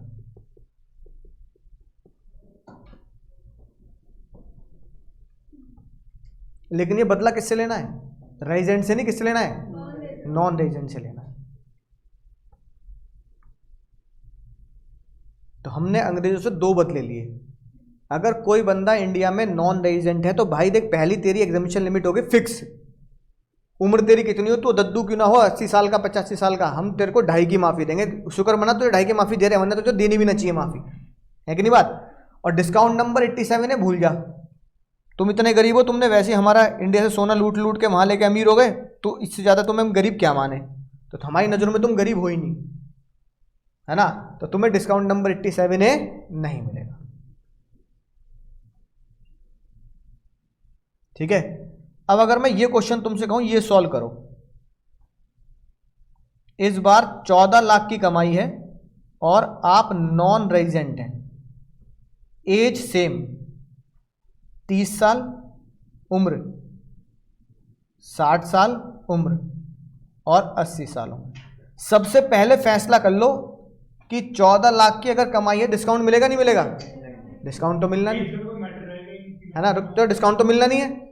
अगर इसकी कमाई 4 लाख भी होती तो भी पूरा ही टैक्स तो भी उसको डिस्काउंट नहीं मिलता। नॉन रेजिडेंट 14 लाख, यहां लिख दिया नो डिस्काउंट। 241,800 और दूसरा फिक्स है स्लैब, इसके लिए कितना? अभी बताओ, क्या मुझे 3 क्वेश्चन निकालने की जरूरत है क्या? एक से निकल गया। बताओ। तो भाई एग्जाम में टाइम वेस्ट क्यों करना? अब एग्जाम में बच्चों को लगता है अब यार 3 कैलकुलेशन करनी पड़ेंगी अब, है ना, राइट। अब तुम्हें लगेगा सर 1 नंबर के क्वेश्चन में ना क्वेश्चन बहुत बड़ा दे दिया, एक नंबर एमसीक्यू, इससे बड़े तो एमसीक्यू छोड़ दो सर। समझ में आई बात? तो बच्चा क्या भूल गया? तीनों का same। बच्चा ये भूल गया एक शब्द नॉन रेजिडेंट। बहती गंगा में हाथ धोले, बच्चा पढ़ा mister x is the non resident में नॉन भूल गया वो क्या पढ़ लिया उसने? अगर उसने रेजिडेंट पढ़ लिया तो भाई हो लिया काम। इसका स्लैब अलग लगाएगा वो, इसका स्लैब अलग लगाएगा और इसका स्लैब अलग लगाएगा, तो भी एमसीक्यू में चारों में से आंसर मैच नहीं करेगा। मैं नहीं बात, फिर वो कहेगा यार आंसर मैच नहीं कर रहा, मैंने 3 कैलकुलेशन कर ली।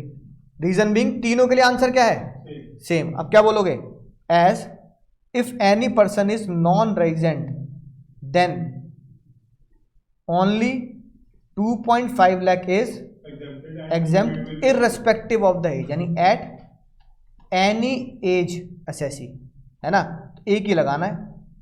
अब 14 लाख पर निकाल दो नॉर्मल 2.5 के स्लैब रेट से, 241,800 कितना आया?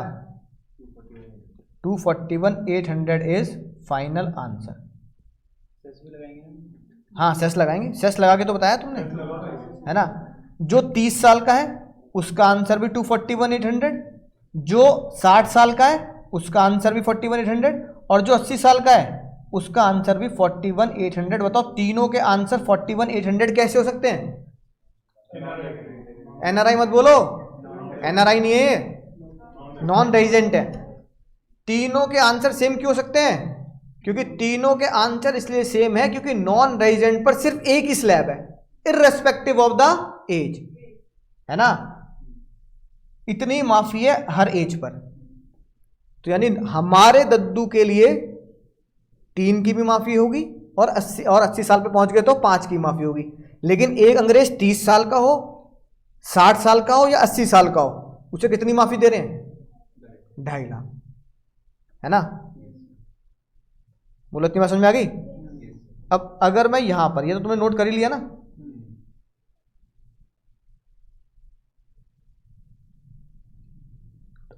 अब ये बताओ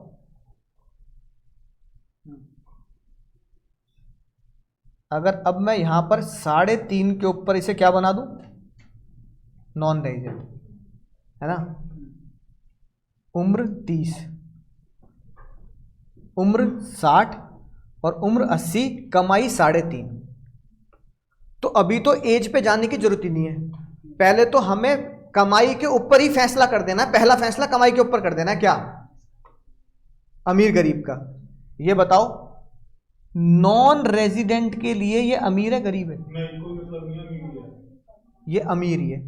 जब हमने बोल दिया अंग्रेज से बदला लेना है कि जान चले जाए, तुझे डिस्काउंट नहीं देने के, जब तुझे डिस्काउंट देने के नहीं है तो तू हमेशा के लिए क्या है? अमीर है। तो हमने उसे 3.5 लाख पर भी क्या बना दिया? हमने उसे 3.5 लाख पर भी अमीर बना रखा है, 3.5 लाख पर भी। लेकिन तुम और मैं 3.5 लाख पर क्या माने जाएंगे? तुम और मैं 5 भी गरीब माने जाएंगे। लेकिन अंग्रेज 3.5 हो, 4 हो, 5 हो, वो क्या माना जाएगा? अमीर ही माना जाएगा। अब क्योंकि वो अमीर हो गया, सुनेंगे ध्यान से, क्योंकि अब वो अमीर हो गया, ठीक है। पहली बात, नॉन रेजिडेंट के ऊपर बदला नंबर 2 बोलना क्या होता है? रिबेट तो ये होगी ना, बदला। चलो बदला 2 तो ये हो गया क्या कि 3.5 लाख पर उसे अमीर ही मानेंगे, यानी उसे क्या नहीं देने के? डिस्काउंट नहीं देंगे। नॉन रेजिडेंट पर पहला बदला क्या होता है? एज मैटर नहीं करती, एग्जम्पशन कितनी है? 2.5 लाख। बात समझ में आई? इसका मतलब अंग्रेज कितना भी उम्र का हो जाए उसे 2.5 की माफी देनी है। तो एक तो इसका ध्यान रखना है, बहती गंगा में हाथ मत धो लेना, 60 पे कभी तुम 3 कर दो। अब ये बताओ एक अंग्रेज 30 साल का 3.5 लाख कमाता है, होश में सुनना क्वेश्चन, एक अंग्रेज 30 साल का 3.5 लाख कमाता है, तो डिस्काउंट मत दे देना बेहोशी में, टैक्स निकालो पहले उसका। क्यों? पक्का? 2.5 से 5 5 तक तो जाऊंगा नहीं, 2.5 से 3.5 तक एक्स्ट्रा इनकम पे जाऊंगा। तो बताओ उसने एक्स्ट्रा इनकम कितनी कमाई? 1 लाख, बिल्कुल सही। टैक्स कितना लगेगा? 5%। कितना? 5,000। डिस्काउंट दे दूं? नहीं, बेहोशी में मत देना, डिस्काउंट मत दे देना। कितना आ गया? कितने रुपए? 5,200। समझ में आ गई बात? अभी वहां उसको कर रहे हैं अभी सॉल्व। अब एक अंग्रेज, एक नॉन रेजिडेंट, एक अंग्रेज 3.5, उम्र 60। उसमें सुनना, एक अंग्रेज 3.5 करते उसे अमीर मान लिया। डिस्काउंट हम डिस्काउंट यहां भी नहीं देंगे और डिस्काउंट यहां भी, डिस्काउंट तो देना ही नहीं है। अब ये बताओ 60 की उम्र में क्या उसको 3 लाख की माफी दे दूं? नहीं। इररिस्पेक्टिव ऑफ द एज क्या है? बदला नंबर 1, बदला नंबर 1 लगाओ। माफी कितनी मिलेगी? 2.5 की मिलेगी, तो भी उसका टेस्ट कितना बैठेगा? 5,000। और यहां कितना बैठेगा? 5,200। आखिरी सवाल, एक अंग्रेज 80 साल का, एक अंग्रेज 80 साल का, 80 साल का होने पर अंतरात्मा कहती है 5 की माफी दे दे, पर अंग्रेज को नहीं देनी। तो माफी कितने की मिलेगी? 2.5 की। 2.5 के हिसाब से उसको कितना आएगा टैक्स? 5,000। और इनकम को देख के ऐसा लगता है गरीब है बेचारा, गरीब है, तो गरीब की डिस्काउंट किसको मत दे देना? अंग्रेज को मत देना, है ना? तो डिस्काउंट मिलेगा नहीं। आंसर क्या रहेगा? सेम। अजीब बात है। इसका मतलब अगर कोई नॉन रेजिडेंट है ना, डिस्काउंट दिए बिना इररिस्पेक्टिव ऑफ द एज, उसका आंसर सेम आना है। तुमने तो निकाला 5,200 5,200 5,200, सेम आया। और यहां पे भी तो सेम आया तुम्हारे हिसाब से। तीनों में आंसर, इसका भी आंसर, इसका भी आंसर और इसका भी आंसर सेम ही तो आया है। निहार लो प्यार भरी निगाहों से, जैसे अपनी एक्स को निहारा था। हाँ, अरे क्या याद आ गई ना? देख एकदम से। अरे मत याद दिलाओ, बड़ी मुश्किल से फाउंडेशन निकली है ना भाई? ये एक पेज में पूरा कॉन्सेप्ट है तुम्हारा। अब इसको तुम क्या करोगे? इसको तुम हॉरिजॉन्टल की जगह लैंडस्केप पे बनाना, पेपर के लैंडस्केप पे बनाना, है कि नहीं बात? तो ये पूरा बन जाएगा तुम्हारा, है ना? रिवाइज कर लो एक बार, खोपड़ी में घुमा लो, क्योंकि बहुत सारी चीजें हो गई ना। तुम्हें लग रहा है बहुत सारी चीजें हो गई हैं, है ना? करें फिर से रिवाइज कर लें? तो चलो फाइनल समरी यहां बना देते हैं। अब इसको 2 हिस्सों में बांटते हैं, एक रेजिडेंट और एक नॉन रेजिडेंट। एक हम लोग और एक बाकी बची दुनिया। दुनिया में हर कोई बंदा क्या है? पाकिस्तानी भी हमारे लिए नॉन रेजिडेंट है, बांग्लादेशी भी, श्रीलंका भी और चाइना वाले सब नॉन रेजिडेंट है हमारे, है ना? राइट। और हम क्या हो गए? रेजिडेंट। हालांकि हम अगला जो चैप्टर पढ़ेंगे वो ये पढ़ेंगे, रेजिडेंट कौन, नॉन रेजिडेंट कौन, उसकी कैलकुलेशन सीखेंगे। लेकिन फिलहाल के लिए समझ लेते हैं, विदेशी लोग हमारे लिए क्या है? नॉन रेजिडेंट है। रेजिडेंट 2 बातें, 87 और हाँ, एक स्लैब रेट और दूसरा 87 है। नॉन रेजिडेंट 2 बातें, एक स्लैब रेट और दूसरा 87 है। ठीक है, तो पहले नॉन रेजिडेंट का फैसला कर लेते हैं। नॉन रेजिडेंट स्लैब 2.5 के नीचे लिख दो फिक्स ऑल एजेस, और नीचे का लिख दो ऑल एज। 87 है नॉट अलाउड, खत्म बात, अंग्रेज की बात खत्म,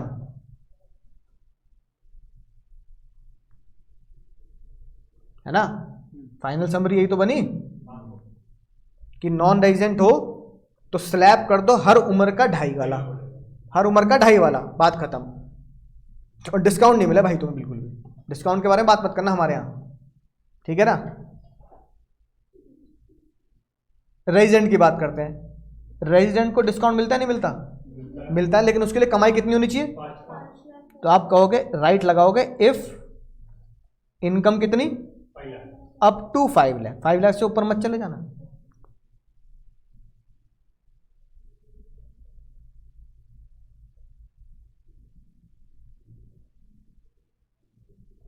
सर 5 लाख डॉट पे तो भी देंगे क्या? हाँ, लेकिन 5 लाख से 10 रुपये ऊपर होते ही खत्म खेल, गई भैंस पानी में, है कि नहीं बात। अब स्लैब पे आते हैं, क्या रेजिडेंट के लिए स्लैब रेट फिक्स है?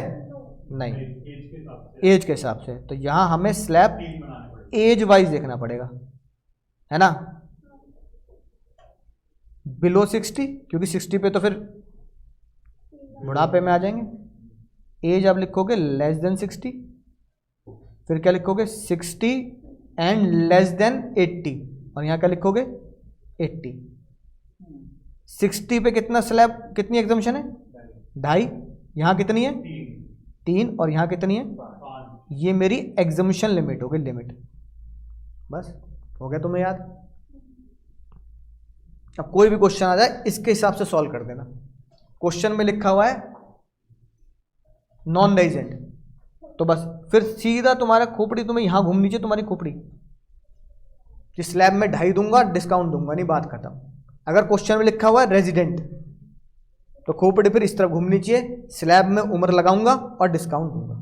बस। अब जो तुम्हें लग रहा था ना कि बहुत सारा दिमाग में हौच पौच हो गया, बहुत सारी चीज बता दी सर आपने, तो आज धमाका कर दिया, है कि नहीं बात। अब आसान लग रहा होगा। कुछ भी नहीं करना, सिर्फ इस डायग्राम को फॉलो करना है बस। भाई यही समरी है, ये तो कह रहा हूं तुम्हें, हर चैप्टर की ये समरी बनानी है ना। आधे आधे पेज में चैप्टर खत्म हो गया, आधे पेज में टैक्स लायबिलिटी का ओल्ड स्लैब खत्म हो गया। सिर्फ कितने पेज में? आधे पेज में। यही तो है बस। वही ओल्ड क्या है? उम्र के हिसाब से स्लैब, डिस्काउंट 87 है, रेजिडेंट नॉन रेजिडेंट। तो इसे आधे पेज में बनाओगे तो ओल्ड स्लैब तुम्हारा आधे पेज में, आधे पेज में नया स्लैब, तो एक पेज में क्या हो गया? स्लैब रेट वाला चैप्टर खत्म, है ना। कोई क्वेश्चन नोट करना है तो क्वेश्चन नोट कर लो, जब फोटो लेनी है तो फोटो ले लो, और छोटा कर देता हूं देखो। या तो घर के किसी उस पे बना लेना कॉपी पे, या कोई चार्ट आता है थोड़े बड़े पे बना लेना। वैसे लैंडस्केप पे बनाओगे तो आ जाएगा। मुद्दा ये है मेन मुद्दा। और ये है बस कि भाई मुझे कैलकुलेशन भी आती है, तो मैंने कैलकुलेशन करके देख ली। कोई भी क्वेश्चन आ जाए, है ना, तुम उसे आसानी से कर सकते हो।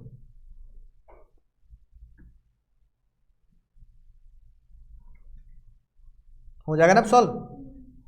हटा दूं? फोटो ले ली इसकी सभी ने। अब ग्रुप बन जाएगा तो फिर मैं फोटो खींचे ग्रुप पे डाल दिया करूंगा, है ना। लेकिन फिलहाल अब तो तुम्हें लेनी पड़ेगी, ठीक है। ये क्वेश्चन भी नोट कर लेना, एमसीक्यू वाले क्वेश्चन है कुछ ऐसे।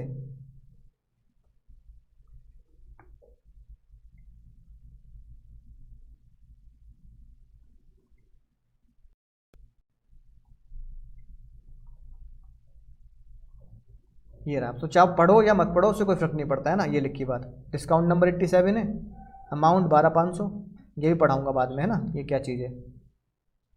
ये क्वेश्चन होमवर्क हो जाएगा, कुछ अभी कर लेंगे, कुछ होमवर्क कर लेंगे। मान लो 3 लोग हैं, कौन कौन है 3 लोग,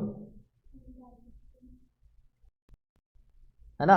अमिताभ बच्चन, ऐश्वर्या राय और अभिषेक बच्चन। अब मान लो अमिताभ बच्चन हो गए हमारे 78 79 के, मान लेते हैं, एग्जैक्ट उम्र नहीं पता, मान लो 78 ईयर्स के, अज्यूम कर रहे हैं, है ना। ऐश्वर्या राय और Abhishek Bachchan below 60, less than 60। तो अब तुम बताओ ऐश्वर्या राय के लिए कैलकुलेशन अलग करूं क्या? 7 लाख पर जो ऐश्वर्या राय के लिए टैक्स बैठेगा वही किसके लिए बैठेगा? इसका मतलब क्वेश्चन तुम्हें कह रहा है कि मेल फीमेल का कोई लेना देना, उम्र का लेना देना है बस, है कि नहीं बात। राइट, उम्र का लेना देना है। मनमोहन सिंह जी तो 80 प्लस है। हाँ,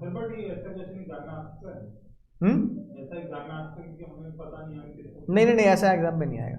कोई बहुत फेमस पर्सनैलिटी हो तो शायद आ जाए, मान लो अमिताभ बच्चन ही आ जाए। वैसे कि इतना अज्यूम नहीं, इतना तो नहीं मानता इसे कि मतलब हम किसी, मतलब अमिताभ बच्चन की अब हम उम्र पढ़ के जाएं, ऐसा तो बनता नहीं है भाई, है ना। राइट, मनमोहन सिंह जी की उम्र पढ़ गया, पर अंदाजा लग जाता है मनमोहन सिंह जी 80 से प्लस हैं। अब जैसे मान लो ये क्वेश्चन करते हैं, तो 1-2 क्वेश्चन कर दो बस आज, क्योंकि मुझे लग रहा है मैं नया स्लैब बताऊंगा तो तुम्हारे दिमाग में मिक्सिंग हो जाए, मिक्स वेज बन जाएगी, आलू गोभी बन जाएगी। तो आलू को अलग पढ़ेंगे, गोभी को परसों पढ़ेंगे, है ना। राइट, क्योंकि मुझे तुम्हारे चेहरे से लग रहा है सर नया मत बताना, क्योंकि नए में क्या होगा, नए में बातें अलग हो जाएंगी और वो अलग हो जाएंगे ना। इसलिए कोई बात नहीं, शुरू के 1-2 लेक्चर आराम आराम से पढ़ सकते हैं। मुझे बता दो कटप्पा है, कटप्पा की टोटल इनकम है इतनी और वो रेजिडेंट है, और कटप्पा की टोटल इनकम है इतनी अगर वो नॉन रेजिडेंट है। पहले आराम से निकालो तुम। क्वेश्चन साइलेंट है तो बताओ उम्र कितनी मानूंगा? 60 से कम। तो यहां लिख लेते हैं, if in exam question is silent then क्या अज्यूम करेंगे? हाँ, assume age is less than 60 years.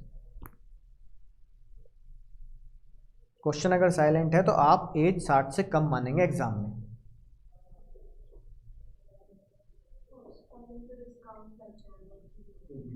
तो पहले तुम आंसर बताओ, ऑनलाइन वाले बताएंगे आंसर। तो 0 है और उसका 12.5 है, ये 12.5 का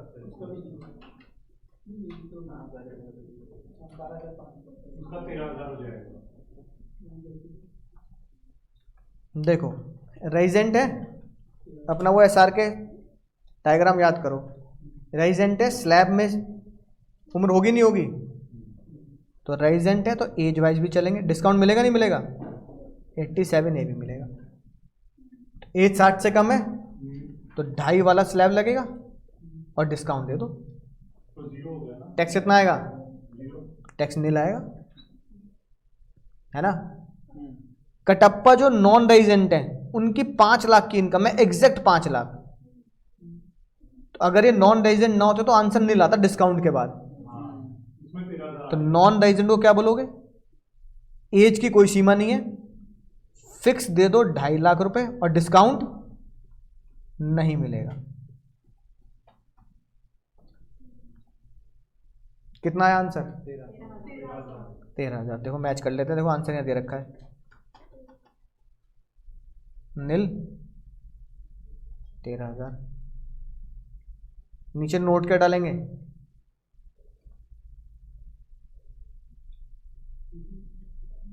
है ना, नील है कि नहीं बात? चलो ये वाले देख लेते हैं। Kattappa resident 80, Kattappa non resident 80। Sir non resident 80 में तो सीधा 13,000 हो जाएगा। नहीं आराम से निकालो, कोई जल्दबाजी नहीं, आराम से। घर जाके जो मैं प्रैक्टिस हो जाएगी इन सब की तो तुम टिप्स पे निकाल सकते हो। रेजिडेंट है तो लिख दूं, सर 20,800। रेजिडेंट है 80 साल पे, एग्जम्पशन कितनी है? 5 लाख की एग्जेम्पशन, 1 लाख की एक्सटेंड का 1 लाख डिस्काउंट मिलता है? नहीं, इसको तो मिलेगा 5,800 रुपये। हाँ, एक बात ध्यान रखना, बहती गंगा में हाथ बदलो, रेजिडेंट को डिस्काउंट मिलेगा मिलेगा, रेजिडेंट को डिस्काउंट तो मिलेगा अगर इनकम कितनी हो। 5 लाख डिस्काउंट। हाँ, तो यहाँ 87 ए नहीं मिलेगा। क्यों नहीं मिलेगा? As income is greater than 5 lakh. तो डिस्काउंट गरीब को मिलता है, रेजिडेंट को मिलता है ऐसा नहीं है, रेजिडेंट को मिलता है पर रेजिडेंट गरीब होना चाहिए। नॉन रेजिडेंट सर इसके तो सीधे 12.5 प्लस 4% 2.5 लाख वाला फिक्स। और दूसरी बात क्या? कोई 87। तो बताओ यहां तुम्हारा आंसर कितना आ रहा है? 20,800। डिस्काउंट दिया नहीं दिया? नहीं दिया। और यहां तुम्हारा आंसर कितना आ रहा है? 13,500 या 13,000 है ना? 13,000। हाँ, तो 20,800 13,000। क्वेश्चन नंबर 10 और 11 चेक करते हैं सर। 20,800 बहुत बढ़िया, तालियां बच्चे रहनी चाहिए। दर्शकों में काफी उत्साह देखने को मिल रहा है ना। और ये बिल्कुल सही जगह, दर्शक बिल्कुल उत्साहित है, बिल्कुल सही निकाला है। बात समझ में आ गई? तब तुम फिर तो कोई भी एज का कर सकते हो। अब तुम समझिए, प्रैक्टिस क्वेश्चन है, सॉल्यूशन है, अपना घर पे जाके क्या करना है। अच्छा बुक नहीं है अभी? है रुको अभी क्लियर कर देता हूँ, फिर फोटो ले लेना।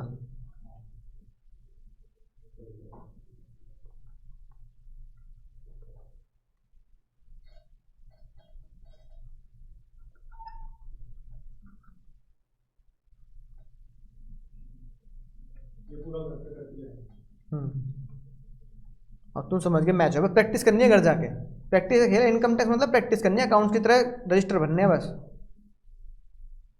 इसी तरह क्वेश्चन तुम्हें आईसीआई की बुक में देखेंगे। आईसीआई का मॉड्यूल अभी आया नहीं, आ गया अभी नहीं आया। आईसीआई का मॉड्यूल आएगा तो उसमें देखोगे जो एग्जामिशन वाला चैप्टर है ना, बेसिक चैप्टर जो 1 है, उसमें तुम्हें ऐसे क्वेश्चन मिलेंगे, फिर वहां से प्रैक्टिस कर ली बस। इसको सॉल्व कर दो, ये अनसॉल्व क्वेश्चन है, इसको तो बता सकते हो। अभिषेक बच्चन, ऐश्वर्या राय। हाँ तो बताओ। 4.5 के केस में 0 है ना।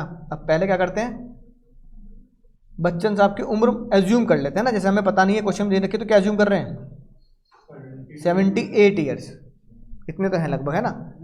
अब 4.5 लाख पे 3 क्वेश्चन बने, अमिताभ बच्चन, है ना, बच्चन सर बन गए, और अभिषेक और ऐश्वर्या एक ही साथ तो कर सकते हैं, मेल फीमेल का कॉन्सेप्ट थोड़ी है, तो उनको एक साथ कर दो सॉल्व। अरे अच्छा अच्छा, ओके यस, मनमोहन सिंह जी भी तो है 80+, बहुत बढ़िया। तो यहाँ पे अभिषेक और ऐश्वर्या एक साथ आ जाएंगे, और मनमोहन जी एक साथ आ जाएंगे। बच्चन साहब की उम्र हो गई अबव 60 ईयर्स, अभिषेक और वो क्या हो गए लेस देन 60 ईयर्स, और मनमोहन सिंह जी क्या हो गए अबव 80 ईयर्स, है ना।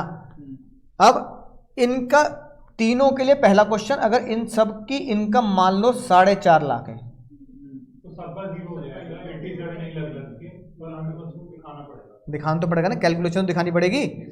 तो मान लो 60 से ऊपर है, 60 से ऊपर बच्चन साहब का टेस्ट कितना बैठेगा, एग्जामिनेशन कौन सी वाली लगेगी, 2.5 वाला, 3 वाला या 5 वाला, 3 वाला। 3 के हिसाब से 1.5 लाख एक्स्ट्रा इनकम, 1.5 लाख 5% लगा दूंगा। हाँ 1.5 लाख का 5%, 7,500 माइनस 87 है, और नील क्या हो जाएगा, आंसर क्या आ जाएगा, नील।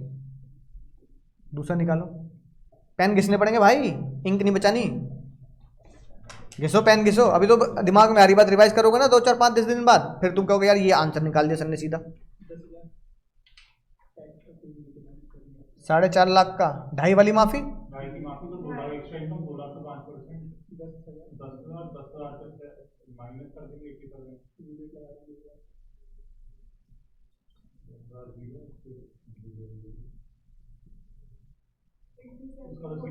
यहाँ तो 87 ही लगेगा, यहाँ पे तो स्लैब ही 5 का है। हाँ यहाँ तो 87 ही लगता ही नहीं, क्योंकि एग्जेम्प्टी कितना है 5 लाख। अब निकाल दो बिल्कुल आखिरी सवाल आज का, 7 लाख और 12 लाख। तो पहले अपना अपना निकालेंगे, सब अपने अपना क्वेश्चन सॉल्व करेंगे, अपने बर्तन खुद मांजेंगे अब हम, ऑनलाइन वाले बच्चे भी निकालेंगे।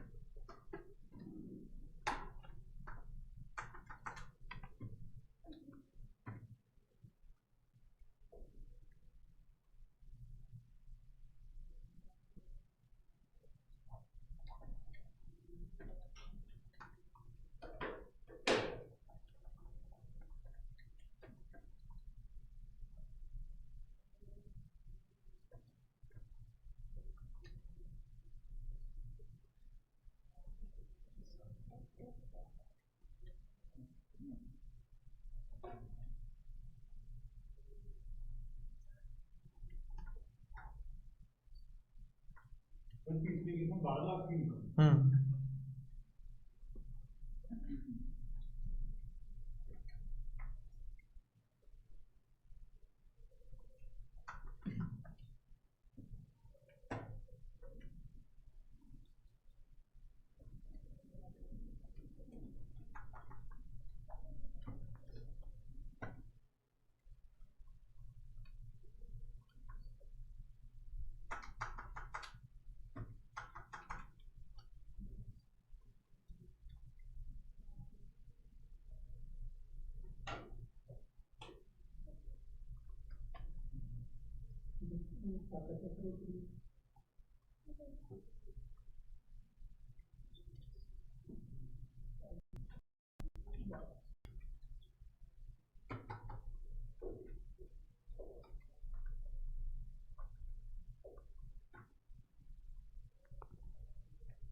ऑनलाइन वाले बच्चे कह रहे हैं 52,000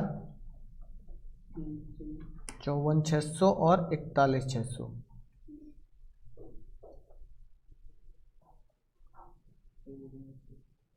सही बोल रहे हैं?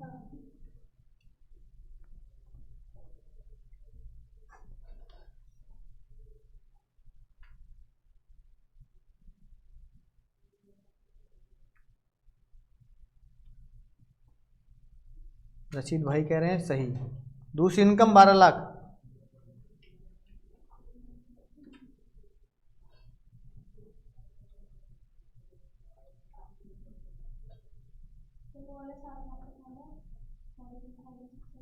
फोर्टी वन 600 कैसे आया? हाँ, 12 लाख बच्चन साहब के लिए, 12 लाख अभिषेक बच्चन के लिए और 12 लाख मनमोहन सिंह जी के लिए, तो कितना टैक्स आएगा? सर अभिषेक बच्चन की केस में 179 400। तीनों निकाल लो पहले, तीनों।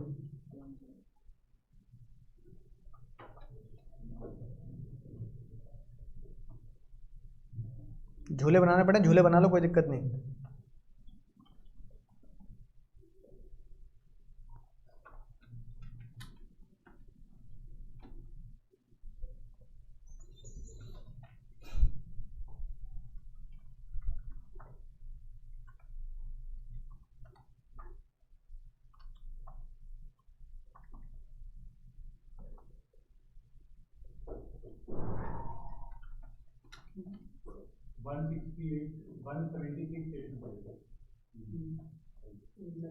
बच्चन साहब के लिए बच्चन साहब के लिए 176,400। अभिषेक बच्चन के लिए कितना? सर 179,400। और डॉक्टर साहब के लिए 166,400। मैच कर रहा है?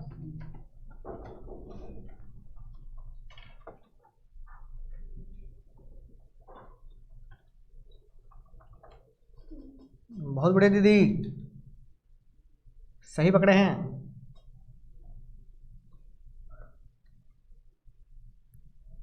सिंपल बोलो, सिंपल सर। मुश्किल थोड़ी लग रहा है अब, है ना? प्रैक्टिस की बात है बस।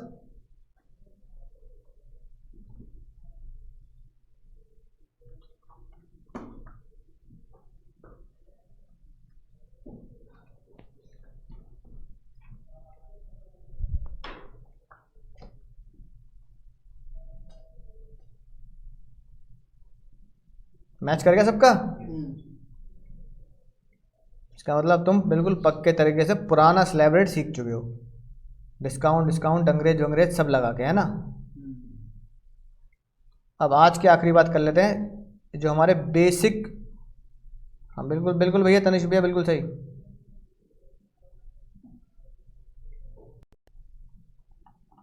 बेसिक चैप्टर की, है ना? अब ये बताओ, जो बेचारा टैक्स भर रहा है, जिसका तुमने टैक्स लायबिलिटी निकाली, दद्दू के लिए, अंग्रेज के लिए, उस बेचारों को क्या नाम देंगे? इस प्यार को क्या नाम दें? तो ताई ने कहा इस प्यार को कुछ तो नाम देना पड़ेगा भाई, इस प्यार को कुछ तो नाम देना पड़ेगा। तो ताई ने इस प्यार को पता क्या नाम दिया? जो भी बंदा दुनिया में होगा और वो इंडिया में आके कमाने और टैक्स भरने लायक होगा, तो इस प्यार को हम नाम देंगे एसएससी। भगवान के लिए एग्जाम में डबल एस ई डबल ये लगाना, पता लगा अरे इतनी लंबी चौड़ी स्पेलिंग कौन याद करेगा, A S E S E ऐसे मत लिख देना, है कि नहीं बात? नंबर कट जाते हैं चीज़ के, ठीक है? तो उस प्यार को क्या नाम देंगे सर? एसएससी। यानी तुम भी एसएससी, मैं भी एसएससी, है ना? हमारे दद्दू भी एसएससी। हम सबको एक ही कैटेगरी, एक ही तराजू में तोल रखा है। हमारे पिताजी भी एसएससी और हमारे होने वाले बच्चे और उनके बच्चे भी एसएससी। सब कौन है? एसएससी। तो हमने कहा ताई कम से कम इतना तो लिहाज कर लो, बता दो तो सब एसएससी है, तो उसे डिफरेंशिएट कैसे करेंगे? तो ताई ने बोला एसएससी कौन होगा? एसएससी वो पर्सन होगा जो क्या भरेगा? एनी टैक्स, जो टैक्स देगा हमारे देश में। फिर ताई ने बोला या फिर वो क्या देगा? एनी अदर सम। अब मुद्दा यह है सर, ये एनी अदर सम क्या होता है? एनी अदर सम क्या होता है भाई बहनों? एनी अदर सम क्या होता है? टैक्स के अलावा और क्या दूंगा मैं ताई को? टैक्स के अलावा और क्या दे सकती ताई हमसे? नहीं नहीं नहीं नहीं, वो टैक्स में ही आ गया। जीएसटी इनडायरेक्ट टैक्स, हम इनकम टैक्स पढ़ रहे हैं। तो टैक्स के अलावा जो तुम्हारे ऊपर बेईमानी की वजह से लगाया जाता है पेनल्टी, या फिर कोई सी भी तरह का ब्याज, तो ताई पेनल्टी को टैक्स नहीं मानती। और ताई किसी भी तरह का जो ब्याज लग रहा है तुम्हारे ऊपर, लेट, जैसे बैंक चार्ज नहीं करता इंटरेस्ट ऑन लेट पेमेंट, तो ऐसे अगर तुमने क्या किया, टैक्स लेट भरा, 31 जुलाई के बाद भरा, तो 31 जुलाई के बाद अगर टैक्स भरोगे तो ब्याज भी लगता है, पेनल्टी भी लगती है। तो ब्याज और पेनल्टी को ताई टैक्स नहीं मानती। वो कहते टैक्स तो वो है जो तूने अपनी इनकम पर स्लैब रेट से निकाला। तो मैं उसे क्या नाम दूंगी, मैं उसे क्या नाम दूंगी बाबू, एनी अदर सम, है कि नहीं बात। तो पहली डेफिनेशन ताई ने बोली, एसएससी वो पर्सन होता है, एसएससी वो पर्सन होता है जो या तो टैक्स भरता है या एनी अदर सम भरता है under the income tax act. Income tax act के अकॉर्डिंगली अगर कोई भी पर्सन टैक्स भरेगा या फिर कोई भी पर्सन एनी अदर सम भरेगा तो वो इनकम टैक्स की नजरों में असेसी कहलाया जाएगा। क्या कहलाया जाएगा? तो हम सब कौन है? असेसी। हम सब असेसी हैं भाई, हम सब असेसी हैं, है ना। महिला और पुरुष का कोई लेना देना, नर मादा का कोई खेल नहीं है। नर भी असेसी और मादा भी असेसी, नर मादा सब असेसी, है कि नहीं बात, राइट। तो मेल फीमेल का कोई लेना देना नहीं, जो टैक्स भर रहा है वो असेसी है। अब बात आई सर, पहली बात ये होगी, फिर ए पॉइंट पे क्या लिखा है? इंक्लूड। क्या लिखा है भाई? इंक्लूड। इंक्लूड का मतलब समझते हो? कुछ डेफिनेशन होती है इंक्लूसिव और कुछ डेफिनेशन होती है एक्सक्लूसिव। इंक्लूसिव डेफिनेशन समझते हो? इंक्लूसिव डेफिनेशन का मतलब है जो तुम्हें बता दिया या जो तुम्हें पता है वो तो पता ही है, इसके अलावा ये भी है। जैसे मैं तुमसे बोलूं Virat Kohli include singing, Virat Kohli include sing, तुम विराट कोहली के आगे, विराट कोहली के बारे में क्या जानते हो? नहीं, तुम क्या जानते हो? गाना गाते हो तो मैंने बताया तुम्हें कि वो गाना भी गा लेता है। तुम क्या जानते हो? इसका मतलब विराट कोहली क्रिकेट खेलता है ये बताने की जरूरत नहीं है। मैं तो वो बताऊंगा जो चीजें वो और चीजें भी करता है जो लोगों को पता नहीं। तो तुम मुझसे पूछो विराट कोहली, तुम कहो भाई क्रिकेट खेलता, तुम्हें पता ही है कि नहीं बात। इंक्लूड सिंगिंग तो वो होती है इंक्लूसिव डेफिनेशन, जिसमें नई बात बताई जाती है और जो जर्नल बात है वो बताने की जरूरत नहीं होती, है ना। और जो एक्सक्लूसिव डेफिनेशन होती है उसमें वर्ड लिखा होता है मीन्स। क्या लिखा होता है? मीन्स। मतलब जो है यही है, इसके अलावा अपना दिमाग मत, है ना, लगाना। अपने घुटने अपने पास रखो, दिमाग चलाने की जरूरत नहीं है, ठीक है। बात समझ में आ गई? तो एसएससी का मतलब जो तुम सोचते हो वो तो है ही, और हम क्या सोचते हैं? जो टैक्स भरता है या पेनल्टी भरता है। एसएससी का मतलब इंक्लूड ये भी होगा, एसएससी का मतलब ये भी होगा। सर कौन होगा? सुनेंगे ध्यान से। हर एक बंदा असेसी कहलाया जाएगा, चाहे उससे टैक्स भराओ ना भराओ, अगर उसके ऊपर इनकम टैक्स का केस चल रहा है। क्या चल रहा है? अब भाई कैसे? सुनो ध्यान से। मेरी इनकम है 20 लाख रुपए, है ना, राइट। मैंने टैक्स नहीं भरा, तो मेरे ऊपर इनकम टैक्स वालों ने क्या कर दिया? केस फाइल कर दिया। तू प्रूफ कर कि तेरे 20 लाख पे टैक्स क्यों नहीं बनता, है कि नहीं बात, राइट। अब जान लो मेरी इनकम 5 लाख में टैक्स नहीं भर रहा, तो मैं प्रूफ कर दूंगा रिबेट लगा के नहीं बन रहा, है कि नहीं बात। तो इनकम टैक्स डिपार्टमेंट ने, ताई ने मेरे ऊपर केस कर दिया, 20 लाख में तुमने ऐसा क्या क्या क्या क्या कर दिया, कहां इन्वेस्टमेंट कर दिया, क्या कर दिया कि as per income tax act तेरा टैक्स ही ना बन रहा 20 लाख में भी, है ना। तो मैंने टैक्स भरा नहीं, ठीक है, लेकिन क्योंकि मेरे ऊपर इनकम टैक्स की प्रोसीडिंग चल रही है तो भी मुझे क्या कहलाया जाएगा? SSC. SSC include the person जिसके ऊपर इनकम टैक्स की प्रोसीडिंग चल रही है। अब मुद्दा यह है, ताई इनकम टैक्स की प्रोसीडिंग कर क्यों रही हो? क्यों कर रही हो? क्योंकि इनकम जो है तूने क्या दिखाई है? जरूर कम दिखाई है ना, तभी तो इनकम टैक्स मेरे ऊपर केस करेगा। लॉस तूने क्या दिखाया होगा? कम या ज्यादा? लॉस ज्यादा दिखाएगा तभी तो टैक्स कम दूंगा, है कि नहीं बात, राइट। या फिर रिफंड के लिए तूने अप्लाई किया होगा जितना तेरा रिफंड था नहीं, या फिर तू कह रहा है रिफंड मुझे और दो। तो ताई ने बोला इनकम टैक्स की प्रोसीडिंग चल रही है इन 3 चीजों में से किसी भी चीज की कैलकुलेशन के लिए, है ना। इनकम टैक्स ने तेरे ऊपर केस किया या तूने इनकम टैक्स के ऊपर केस किया? क्यों?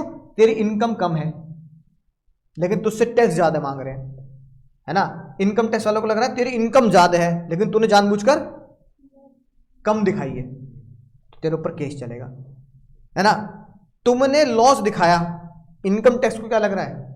लॉस ज्यादा दिखाया तूने, है ना। लॉस कौन दिखाता है? बिजनेस वाला, पीएनएल बनाना है। बिजनेस, जब हम बिजनेस के बारे में सीखेंगे ना तब, पीएनएल में तुमने लॉस ज्यादा दिखाया। ताई कह रहे लॉस क्यों दिखा रहा भाई?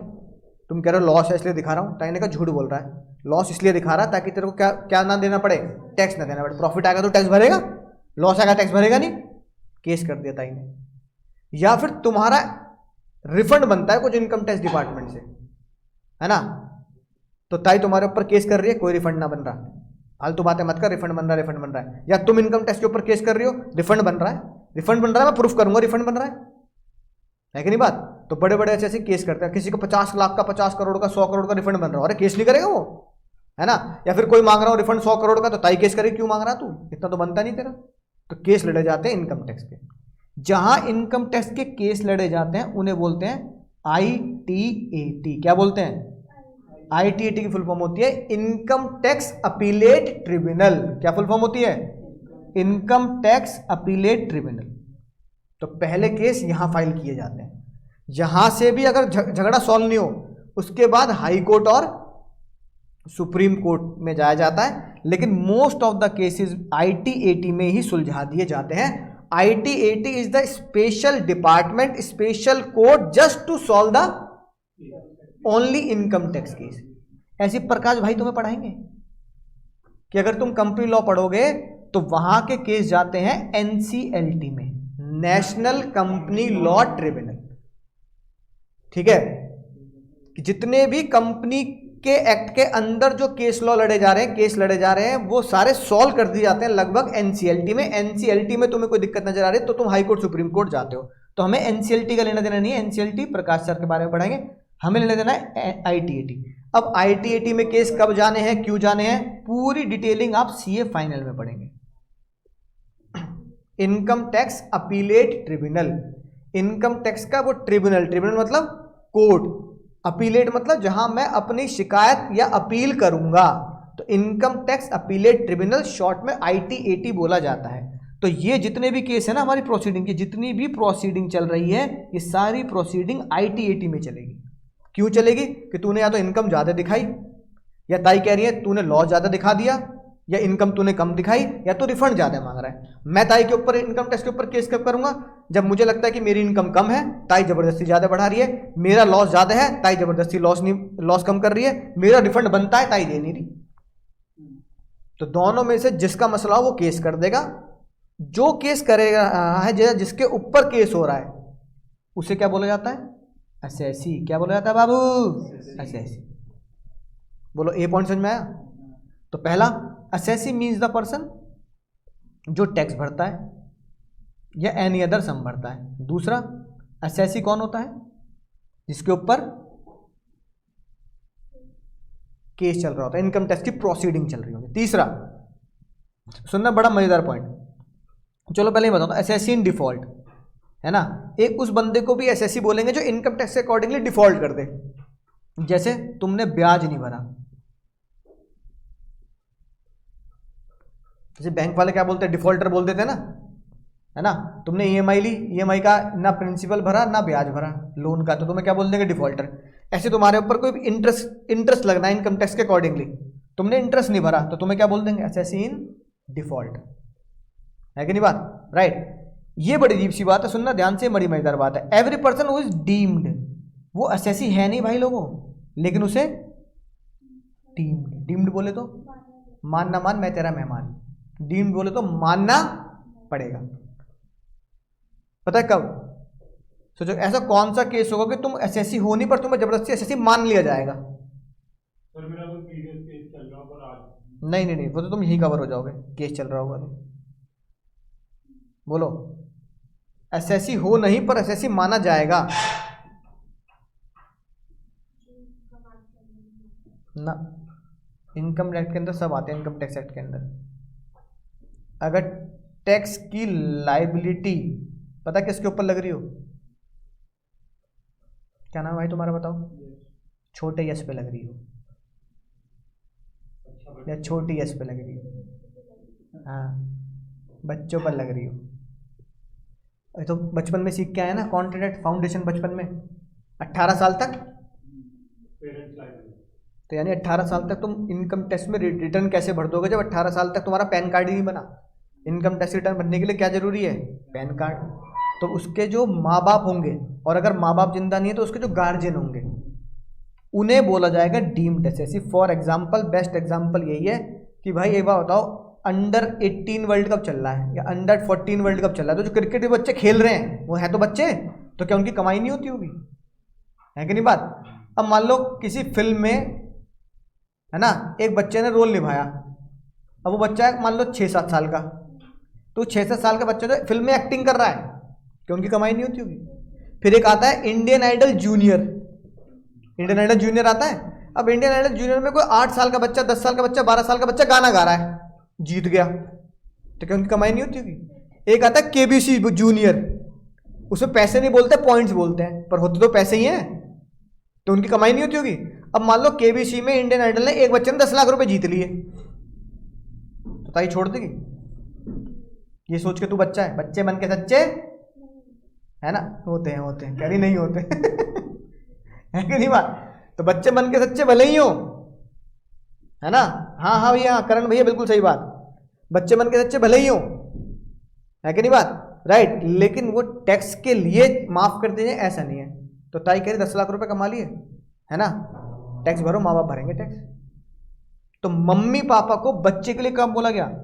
डीम्ड टू बी एसएससी, यानी इनकम किसी और की और टैक्स एसएससी कोई और बनेगा। जैसे तुमने अपने एक्स से बोला था, दिल मेरा धड़कन तेरी। हाँ, जैसे इनने बोला था, है ना, दिल मेरा धड़कन तेरी, बिल्कुल वही। इनकम मेरी, एसएससी तेरा। तो बच्चा कह रहा है इनकम मेरी है, एसएससी पापा बनेंगे, है कि नहीं बात? तो पापा को इस कैटेगरी में रखा, बी कैटेगरी में। तो बी कैटेगरी में हो गया पापा, पापा हो गए पापा, समझ गए? एसएससी। तो एसएससी में कितने लोग आए? 4, एक ये, दूसरा ये, तीसरा डीम्ड और चौथा डिफॉल्ट, है ना, टीपीडीडी, टैक्स प्रोसीडिंग डीम्ड डिफॉल्ट। मतलब जैसे इनकम टैक्स तुम्हारे ऊपर ब्याज लगाएगा अगर टाइम पे टैक्स नहीं भरा तो। जैसे टैक्स भरने की लास्ट डेट होती है 31 जुलाई, तुम कह रहे हो ताई दे दूंगा ना 15 अगस्त को ले लियो, तो ताई कहेगी 15 अगस्त को ले लूँगी, ब्याज दे दे मुझे 15 दिन का। तो जब तुम ब्याज देने जाओगे तो तुम्हें एसएससी इन डिफॉल्ट माना जाएगा, क्योंकि तुमने इनकम टैक्स के प्रोविजंस में डिफॉल्ट कर दिया। ठीक है। अब जैसे एक बालक पूछ रहा है, हमारा ऑनलाइन वाला बालक, कि सर एलएलपी को भी क्या एसएससी बोलेंगे? अब सुनना राज की बात, राज की बात बताएं। अब यहां जो लिखा है ना, सुनना, यहां क्या लिखा है भाई? एसएससी इज द, बोलो, एसएससी इज द पर्सन, लिखा है, लिखा। अब मैं इन सब चीजों को हटाता हूं, अब मुद्दे पे ध्यान दो। देखो क्या लिखा है, SSC is the person. SSC एक वो पर्सन होगा जो टैक्स भरेगा या जिसके खिलाफ प्रोसीडिंग चल रही होगी, या वो डीम्ड होगा या डिफॉल्ट होगा, है ना। एसएससी कौन होगा? एसएससी वो बंदा होगा जो टीपीडीडी माना जाएगा, राइट।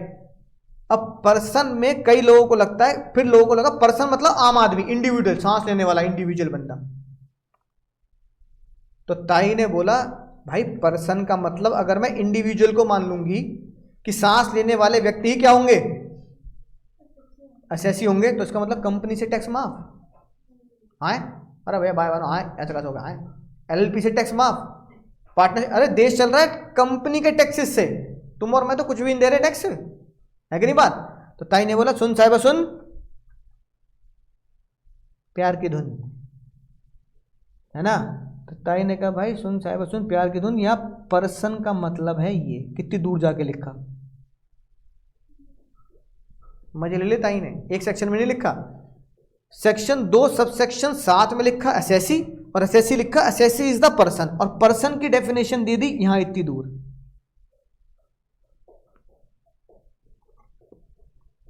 समझ रहा है विनोद? समझ गए ना? ये देख लो क्या लोचा है। यानी इसका मतलब अगर मैं तुम्हें बोलूं असेसी मीन्स द पर्सन, अब पर्सन वर्ड को डिलीट करके ये शब्द जोड़ दो। Assessee means the individual, assessee means the HUF, assessee means the company, assessee means the firm, assessee means the person, artificial person body of individual, है ना। Assessee means the local authority, जैसे नोएडा में Noida development authority, Ghaziabad में Ghaziabad development authority, Delhi में Delhi development authority DDA. और assessee मतलब artificial जुडिक्शन person. Artificial जुडिक्शन person कौन होते हैं? जैसे यूनिवर्सिटी, जैसे यूनिवर्सिटी, है कि नहीं बात? तो अब अगर मैं इस डेफिनेशन को पढ़ूं, असेसी की डेफिनेशन को पढ़ूं, तो मैं इस पर्सन को इन सबसे रिप्लेस कर दूं, तो मैं बोलूंगा assessee means the individual, HUF, company, firm, AOP, local authority, है ना, artificial person by whom tax is paid और by whom any other sum is paid, है ना। तो ताई ने क्या किया? पर्सन वर्ड लिख दिया और कह दिया पर्सन के बारे में पढ़ना हो ना 231 पहुंच जाइयो। असेसी के बारे में पढ़ना हो तो 2 साथ में पढ़ियो। 2 साथ में लिखा है असेसी एक पर्सन होता है। तो लोगों ने पूछा पर्सन कौन? तो ताई ने बोला 231 में असेसी पर्सन मतलब ये सारे लोगों को मैं पर्सन मानती हूं, दीज ऑल आर पर्सन। और यही वो पर्सन है जो मैंने 2 साथ में लिख दिए, यहां लिख दिए ताई ने,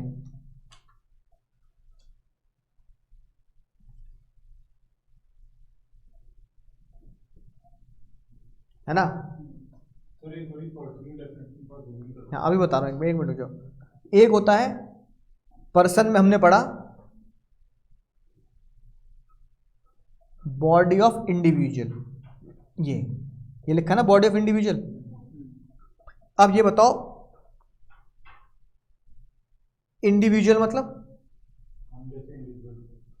यानी कि तुम्हारे और मेरे जैसे इंडिविजुअल। तो अगर मान लो अंकुर और यश, नहीं अंकुर और यश पार्टनरशिप होगी तो अलग से फर्म का दर्जा मिलेगा, एज ए रजिस्टर्ड हम पार्टनरशिप एक्ट में रजिस्टर्ड होंगे। तुम और मैं बिना पार्टनरशिप करे बिजनेस कर रहे हैं तो तुम्हें और मुझे क्या बोला जाएगा? Body of individual. अगर तुम और मैं एचयूएफ नहीं है, तुम और मैं कंपनी नहीं है, तुम और मैं फर्म नहीं है, तो तुम और मैं कौन है? बीओआई। तुम और मैं बॉडी ऑफ इंडिविजुअल है। मान लो मैं और पराग सर मिलकर पढ़ा रहे हैं, है ना, तो मैंने और पराग सर ने मिलकर काम किया और हमने कंपनी बना ली, private company RKG private education. तो मैं और पराग सर अब अलग अलग नहीं है, अब क्या हो गया? अब हम आरकेजी क्या हो गए? कंपनी हो गई। लेकिन मान लो मैं और पराग सर क्या कर रहे हैं? कंपनी नहीं बनाई ना फर्म बनाई, है ना, कोई अलग से कोई दर्जा नहीं किया हमने, ना हम एचयूएफ हैं। तो मुझे और पराग सर को अगर मिलके बिजनेस करना है तो मुझे क्या दर्जा दिया जाएगा इनकम टैक्स एक्ट में? Body of individual. बात समझ में? क्या दिया जाएगा? Body of individual. और एक वर्ड समझ गए? बॉडी ऑफ इंडिविजुअल एक वर्ड होता है। बॉडी ऑफ इंडिविजुअल का मतलब सांस लेने वाले व्यक्तियों का समूह जो मिलकर क्या कर रहा है? मिलकर सांस ले रहा है।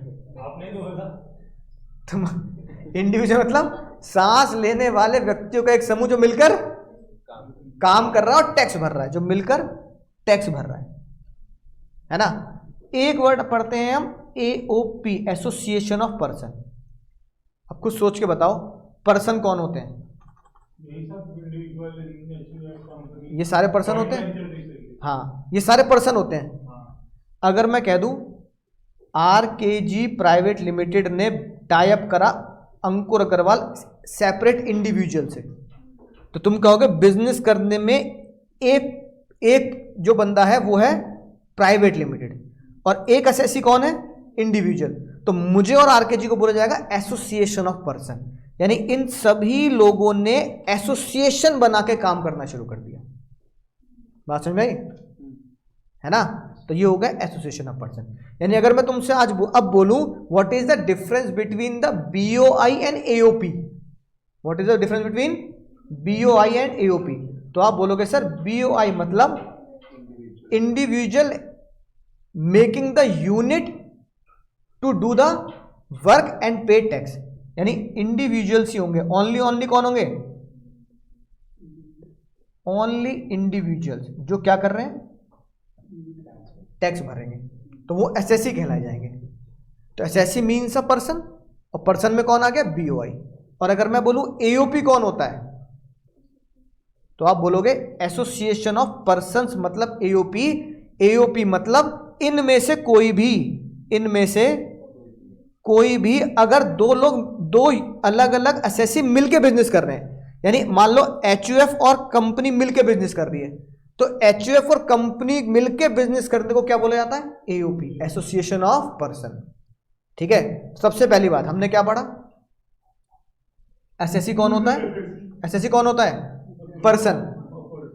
एसएससी कौन होता है, पर्सन। अगला सवाल, पर्सन कौन होता है, ये सारे लोग पर्सन होते हैं। अगर दो चार इंडिविजुअल मिलके बिजनेस कर रहे हैं तो बीओआई, और इनमें से कोई भी दो तीन लोग मिलके काम कर रहे हैं, एओपी। अब जैसे मैं बताऊं, आरकेजी कंपनी हो गई, और तुम्हें पता है, मैं आगे मैं बताऊंगा, वैसे तुम्हें अगले चैप्टर में तुम्हें ये बताऊंगा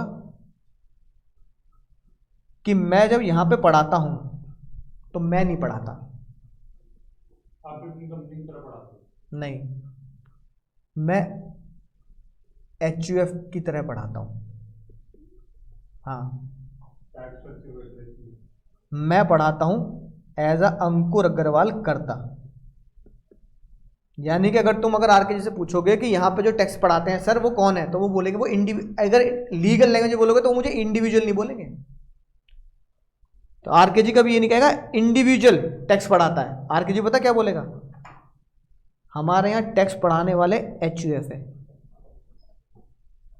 मैं एचयूएफ की तरफ से टेक्स्ट पढ़ाने आता हूँ। यानी मैं जब पढ़ाता हूँ यहाँ पे तो मैं अंकुर अग्रवाल के हैसियत से नहीं पढ़ाता, मैं अंकुर अग्रवाल एंड सन्स की हैसियत से पढ़ाता हूँ। यानी कि मेरा आरकेजी से टाइप है private company and Ankur Agarwal and sons HUF. तो मैं और आरकेजी क्या है, एओपी है। मैं और आरकेजी एओपी हैं। यानी मैं जो फीस लेता हूँ ना पढ़ाने की, वो मैं नहीं लेता, अंकुर अग्रवाल नहीं लेते, वो अंकुर अग्रवाल एंड सन्स पे जाती है। यानी आरकेजी को पढ़ाकर जो मैं पैसा लेता हूं वो मेरे एचयूएफ में जाता है। समझ में आई बात? मुन्नी कह रही है ऐसा क्यों कर रहे हो, पता ऐसा क्यों कर रहा हूं, चलो फिर, हालांकि मैं ये एचयूएफ वाले टॉपिक में पढ़ा था, लेकिन तुमने बात पूछी तो बताया था। रीजन, एचयूएफ के लिए एग्जम्पशन 2.5 लाख और Ankur Agarwal as a individual exemption 2.5 lakh. कितने माफ करा लिए मैंने, 5 लाख माफ नहीं करा लिए। वो अपने आप में भी 2.5 लाख। हाँ, और अगर मैं कहीं और पढ़ाता हूँ, जैसे कुछ कॉलेजेस मुझे बुलाते हैं पढ़ाने के लिए, टैक्स पढ़ाने के लिए, लॉ पढ़ाने के लिए, तो जब मैं उनसे पैसे लेता हूँ तो कहाँ लेता हूँ, नहीं, अंकुर अग्रवाल से। एचयूएफ सिर्फ आरकेजी के लिए बनाई है मैंने, और Ankur Agarwal individual other payment के लिए बनाई है मैंने। समझ गए? और भयंकर बेनिफिट बताऊं इसका मैं, आरकेजी से कमाए 5 लाख, यानी किसने कमाए, अंकुर अग्रवाल ने नहीं कमाए, एचयूएफ ने कमाए। कॉलेज से कमाए, कॉलेज से 5 लाख, ये 5 लाख किसने कमाए, एचयूएफ ने कमाए। ये 5 लाख किसने कमाए, अंकुर अग्रवाल ने कमाए। डिस्काउंट दूं, हाँ, और डिस्काउंट दूं, हाँ, 10 लाख माफ करा लिए। बजाओ ताली बजाओ। ये राज की बात मैं किसी को नहीं बताता, सिर्फ टैक्स वाले बच्चों को ही बताता हूं। अब तुम समझ गए ना क्यों, अब समझो क्यों, क्योंकि HUF is a separate person और individual is a separate person. HUF is a person which is a separate assessee, individual is a person which is a separate assessee. क्योंकि ताई ने बोला एसएससी इज द पर्सन जो individual होगा, assessee is the person जो HUF होगा। यानी ताई खुद कहती है एचयूएफ अलग होता है और इंडिविजुअल अलग होता है। तो एचयूएफ से बिजनेस कर रहा हूं, मेरा बिजनेस क्या है, टीचिंग सर्विस। तो मैं आरकेजी में जब पढ़ाने आता हूं, पराग सर से पूछे ना अगली क्लास में कि सर जब आप पैसे देते हो अंकुर सर को तो कहाँ देते हो, तो वो बताएंगे अंकुर सर को नहीं देता, अंकुर अग्रवाल एज अ एचयूएफ को पैसा देता हूं। समझ में बात? मैं रिटर्न भी 2 ही भरता हूं, अंकुर अग्रवाल की रिटर्न अलग भाई, जब मैं कमाई 2 जगह कर रहा हूं तो इनकम टैक्स में रिटर्न भी तो 2 जगह भरूँ, सबूत तो दूंगा, मैं लीगल काम कर रहा हूँ तो मैं रिटर्न भी 2 भरता हूँ। एक अंकुर अग्रवाल HUF की रिटर्न जाती है और एक अंकुर अग्रवाल इंडिविजुअल की रिटर्न जाती है। 5 लाख का मजा, 5 लाख का मजा है ना। एक और कंपनी खोल लो, उसमें फिर से कर लो ये काम। नहीं, कंपनी में नहीं मिलती है डिबेट और वगैरह, फाइनल में पढ़ोगे तुम। यानी डिस्काउंट नंबर 87 है, कंपनी के लिए भी नहीं है और कंपनी के लिए एग्जामिशन भी नहीं है, कंपनी को 1 रुपये भी टैक्स देना है, पार्टनरशिप को भी 1 रुपये भी टैक्स देना है। Exemption is only and only exemption of 2.5 lakh, 3 lakh है ना, 5 lakh is only and only for individual and HUF। Sir तो मुस्लिम को नहीं मिल सकती मतलब, क्यों, मुँह पर्सन नहीं है?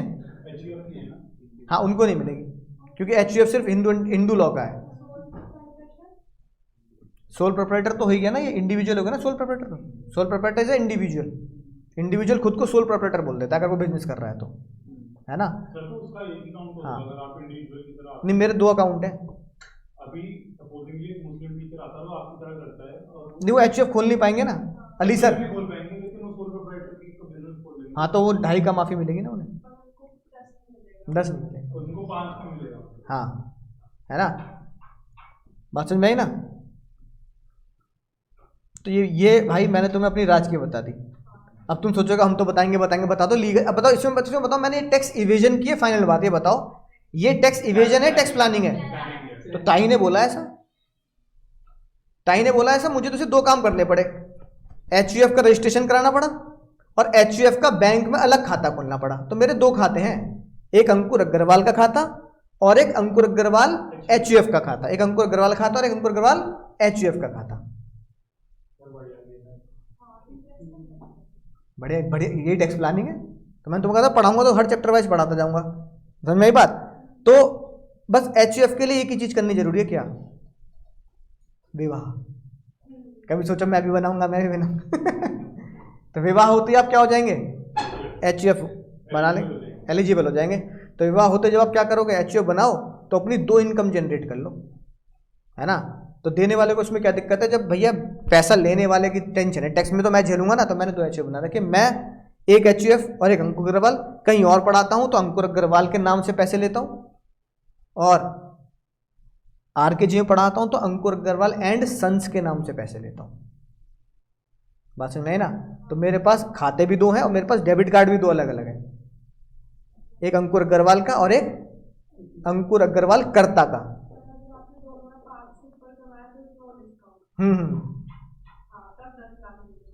तब नहीं बचेंगे, तब तो मुझे क्या करना पड़ता है, दोनों में ही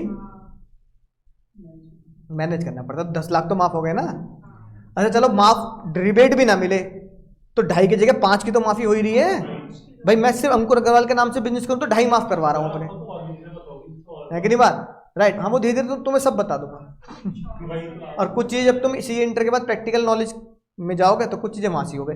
तो 2.5 तो कम से कम इसमें माफ करा लिए, 2.5 इसमें माफ करा लिए, तो 5 तो माफ हो गए ना। तो इसमें टैक्स की चोरी थोड़ी। अब तुम्हें लगेगा बताओ मजे ले लिए तुमने, तो मैंने क्या मजे ले लिए, जो ताई ने बोला मैंने वही किया। ताई ने बोला HUF is a separate person as per section 231, HUF is a separate person, individual separate person. मैंने अपने आप को 2 पर्सन में बांट दिया, बात खत्म। तो 2 जगह पैसे लेता हूं मैं, RKG से HUF में लेता हूं और कहीं और पढ़ाता हूं तो वहां से मैं अंकुर अग्रवाल के नाम पे लेता हूं। क्या दिक्कत है? 10 लाख तो बच रहे हैं, बस 10 लाख पे टैक्स बच रहे हैं भाई, बड़ी बात है। तुम खुद सोच के देखो 10 लाख पे कितना टैक्स जाता, 12,500 तो 5 लाख पर, और 5 लाख का 20% 1 लाख, 1,12,500, 1,12,500 टैक्स बचाता हूँ मैं हर साल। ताई को क्यों दूँ, घर वालों को, मम्मी को साड़ी ना दिला दूंगा, है कि नहीं बात। तो 1,12,000 अच्छी खासी रकम होती है। तो 1,12,000 बच रहे, क्या बुराई है। और लीगल किया है मैंने, कुछ इलीगल नहीं किया। कैसे? तुमने बोला पर्सन कौन होता है, ये होता है, तो मैंने बना लिया। तुमने बोला HUF को एग्जामिशन अलग और इंडिविजुअल का एग्जामिशन अलग, तो मैं दोनों की एग्जामिशन लेता हूँ। हाँ, वो भी बताऊंगा, हाउस प्रॉपर्टी के चैप्टर में बताऊंगा कि टैक्स बचाने के लिए मैं अपने ही पापा को किराया भरता हूँ। हाँ, तो एक प्रोविजन ऐसा है कि अपने ही घर वालों को रेंट दो, अपने मम्मी पापा को रेंट भरो, टैक्स बचेगा तुम्हारा। अपने ही घर वालों को असेट बेच दो, टैक्स बच जाएगा। तो ये बताऊंगा धीरे धीरे, उस हर चैप्टर वाइज बताऊंगा ना मैं, ठीक है। इतनी बात समझ में आ गई आज। राइट। और आपकी टैक्स प्लानिंग भी समझ में आ गई कि बड़े होकर क्या बनानी है, HUF। कुछ पैसे अपने पास अपने में लो, कुछ पैसे HUF के खाते में लो, तो 10 लाख तो तुम्हारे बच ही जाएंगे, है ना। अगले लेक्चर में और ज़्यादा बचाऊंगा क्योंकि नए स्लैब रेट में कुछ और बेनिफिट है। ठीक है, अगली बात, बस इस आखिरी बात, आंसर तुम्हें बताइए, बताओ मिस्टर चुलबुल पांडे क्या बनेंगे, इंडिविजुअल। दिल्ली यूनिवर्सिटी क्या होगी, artificial person. Life insurance corporation of LIC का शेयर है, तो LIC क्या बनी, LIC तो लिस्टेड होगी ना company. Joint Hindu family, Mr and Mrs Munna Swamy and sons and daughter, HUF। Reliance Industry limited word लिखा है कंपनी। घर घर, ये क्या होगा सर, कॉर्पोरेट यानी एसोसिएशन ऑफ पर्सन। और एंड कंपनी अगर लिखा होता है तो हमने फाउंडेशन में पढ़ा क्या होता है, पार्टनरशिप फर्म। तो ये बच्चों वाली बात है, ये CA जैसे एग्जाम में पूछी नहीं जाती कि बताओ ये कौन सा पर्सन हुआ, है कि नहीं बात। हाँ, नहीं MCQ में भी नहीं आएगा, कोई बता देगा देख के, है कि नहीं बात, कोई बता देगा देख के कि भाई यही तो पर्सन है ना, यही तो पर्सन है। इजी क्वेश्चन कुछ ऐसे आएंगे जैसे आज मैंने तुम्हें टैक्स लायबिलिटी निकलवाई, तो ICAI की नज़रों में इंटर लेवल पे ये इजी क्वेश्चन है। ये तो बीकॉम वाली बातें हैं, है ना, कि बता नॉन रेजिडेंट तो बता, तो ये बीकॉम का बच्चा भूल जाएगा क्योंकि बीकॉम वालों को नॉन रेजिडेंट के बारे में नहीं पढ़ाया जाता, है कि नहीं बात, राइट। इंडिविजुअल HUF बता, तो इंडिविजुअल बताते हैं, HUF नहीं पढ़ाते। लेकिन दोनों में कॉमन बात है, जो इंडिविजुअल के ऊपर लॉ लग रहा है वही HUF के ऊपर लगेगा, एग्जामिशन भी, डिडक्शन भी, एग्जामिशन भी, सब। बोलो समझ आ गया सर। तो आज की बात क्या पता लगी, HUF खोलनी है कि नहीं बात। तो अब तुम्हारे सामने लाइव एग्जाम्पल है, पराग से पूछो ना कि वो मुझे कैसे पैसे देते हैं, है ना।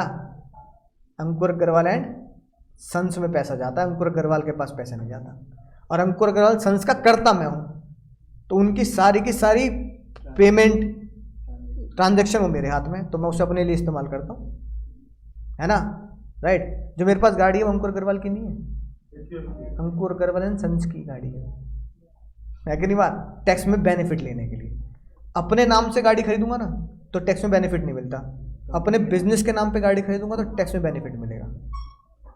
डेप्रिसिएशन का वो पढ़ेंगे बिजनेस वाले चैप्टर में, डेप्रिसिएशन का मिलेगा। जितना तुम P&L में डेप्रिसिएशन ज़्यादा दिखाओगे उतना नेट प्रॉफिट, और नेट प्रॉफिट कम तो टैक्स भी कम। तो इनकम टैक्स तो टैक्स कम करने के लिए तो पढ़ना है कि नहीं बात। तो मेरे घर में जो असेट्स हैं वो मेरे नाम पे नहीं है, सब किसके नाम पे है, HUF के नाम पे, HUF के नाम पे। अच्छा अगली बात, रीजन बताऊं क्यों। मेरे घर में फ्रिज भी मेरे नाम पे नहीं है, HUF के नाम पे। अब आप कहोगे फ्रिज तो पर्सनल है, नहीं, HUF का जो मैंने एड्रेस दे रखा है ना वो घर का दे रखा है कि I am working as a HUF in my home, यानी हाँ रेंट छोड़ो, जिसमें मैं क्या करता हूँ, बिजनेस करता हूँ। तो मेरा जो घर है उसी में मैं क्या कर रहा हूँ, HUF की तरह बिजनेस कर रहा हूँ। तो मेरे घर में जो फ्रिज है वो मेरा नहीं है, मेरे HUF का है, बस, है कि नहीं बात, समझ गए। मेरे घर में जो LED लग रहा है वो मेरा नहीं है। सर हम लोग जैसे करते हैं सर GST के लिए करते हैं। हाँ समझ में आई ना बात। तो HUF, अब ये बताओ जिस प्रीमाइसिस में मेरा HUF का बिजनेस है उस प्रीमाइसिस में रखी हुई एसेट किसकी होगी, तो मैं HUF में दिखाता हूँ। और ताई इतना नहीं करती कि घर पहुंच जाए, खोलियो फ्रिज, धनिया HUF है, तो अब ताई धनिया मिर्च में थोड़ी घुस जाएगी। अब उसमें पर्सनल घर का सामान भी रखा है, तो क्या रखे, 2 लीटर 5 लीटर दूध रखा है, HUF में इतना पी जाता है कि नहीं बात। ये इतना पर्सनल ही ताई है ना नहीं करती, इतना तो ताई कहते हैं यार तू कर ले, कितना टैक्स बचा लेगा, है ना, राइट। तो इंडिविजुअल्स के लिए लॉ थोड़े से लीनियंट होते हैं, कंपनीज के लिए बहुत ज़्यादा स्ट्रिक्ट होते हैं, है ना, क्योंकि कंपनी करोड़ों रुपए में होती है, हम लाख रुपए में खेल रहे होते हैं, है ना। तो इस तरीके से मैं अपना टैक्स बचाता हूँ। सारी चीज़ें HUF के नाम पे खरीदता हूँ ताकि डेप्रिसिएशन करके प्रॉफिट कम करूँ तो टैक्स कम जाऊँ। अंकुर अग्रवाल के नाम पे बहुत कम ट्रांजेक्शन करता हूँ मैं, ज़्यादातर ट्रांजेक्शन किस नाम पे करता हूँ, HUF के नाम पे करता हूँ। यही थी आज की टैक्स प्लानिंग, ठीक है, समझ में आ गई ना बात। रीजन टैक्स प्लानिंग का सिर्फ ये, individual HUF are 2 separate person, ये ताई ने बोला है, तो 2 सेपरेट पर्सन है, 2 ऐसी बना दिए मैंने, एक अंकुर अग्रवाल HUF। तो लाइबिलिटी तो जब आएगी ना जब मैं लोन लूंगा, कुछ नेगेटिव नहीं कर रहे। हाँ कुछ मैं लाइबिलिटी क्रिएट ही नहीं करता मैं, सर एक्चुअली बिजनेस थोड़ी कर रहा है, एक्चुअली सर अपने HUF के थ्रू पढ़ा रहा हूँ, ट्रैक करके काम कर रहे तो बताओ मेरे P&L में है ना एक्सपेंस होते ही नहीं, सिर्फ इनकम होती है। बताओ एक सर्विस प्रोवाइडर के लिए एक्सपेंस क्या है? कुछ भी नहीं भाई, इनकम आपके एक्सपेंसेस भाई। मैंने तो पढ़ा है फीस ली, तो बताओ मेरे P&L में मैंने फीस को तो क्रेडिट कर दिया, अब मैं खर्चे क्या डालूंगा? आने जाने के तो खर्चा है मेरा, बस बस। तो एक्सपेंस तो ज़्यादा होते नहीं। और कोई लोन मैंने ले नहीं रखा कोई ऐसा कि लाइबिलिटी इतनी क्रिएट हो जाए कि भाई करता के लिए। हाँ, अगर HUF के ऊपर कोई लाइबिलिटी तो मेरी लाइबिलिटी क्या हो जाएगी? अनलिमिटेड हो जाएगी। अनलिमिटेड तो ऐसा इंडिविजुअल भी है कि नहीं बात? ऐसा पर्सनली अगर तुम कोई लोन ले लो या EMI ना भरो तो बैंक वाले या क्या कहते हैं कोर्ट से नोटिस तो तुम्हारे पास भी आ जाएगा, है कि नहीं बात? तो टैक्स बचाने के लिए खोल रखे मैंने, तो 10 लाख रुपए मैं अपने एग्जेम्प्ट कराता हूँ। ठीक है, तो चलो अगली क्लास में पढ़ेंगे, कुछ अलग नई बातें बताऊंगा तुम्हें अगली क्लास में, है ना? वो बताएंगे जब कैपिटल शेयर्स वाला चैप्टर पढ़ाऊंगा। तो बोलो समझ गए सर? मजा आया सर? बोलो दीदी, बोलो मजा आया? चलो बाय बाय। ऑनलाइन वाले बोलेंगे मजा आया सर। Tata bye bye, take care.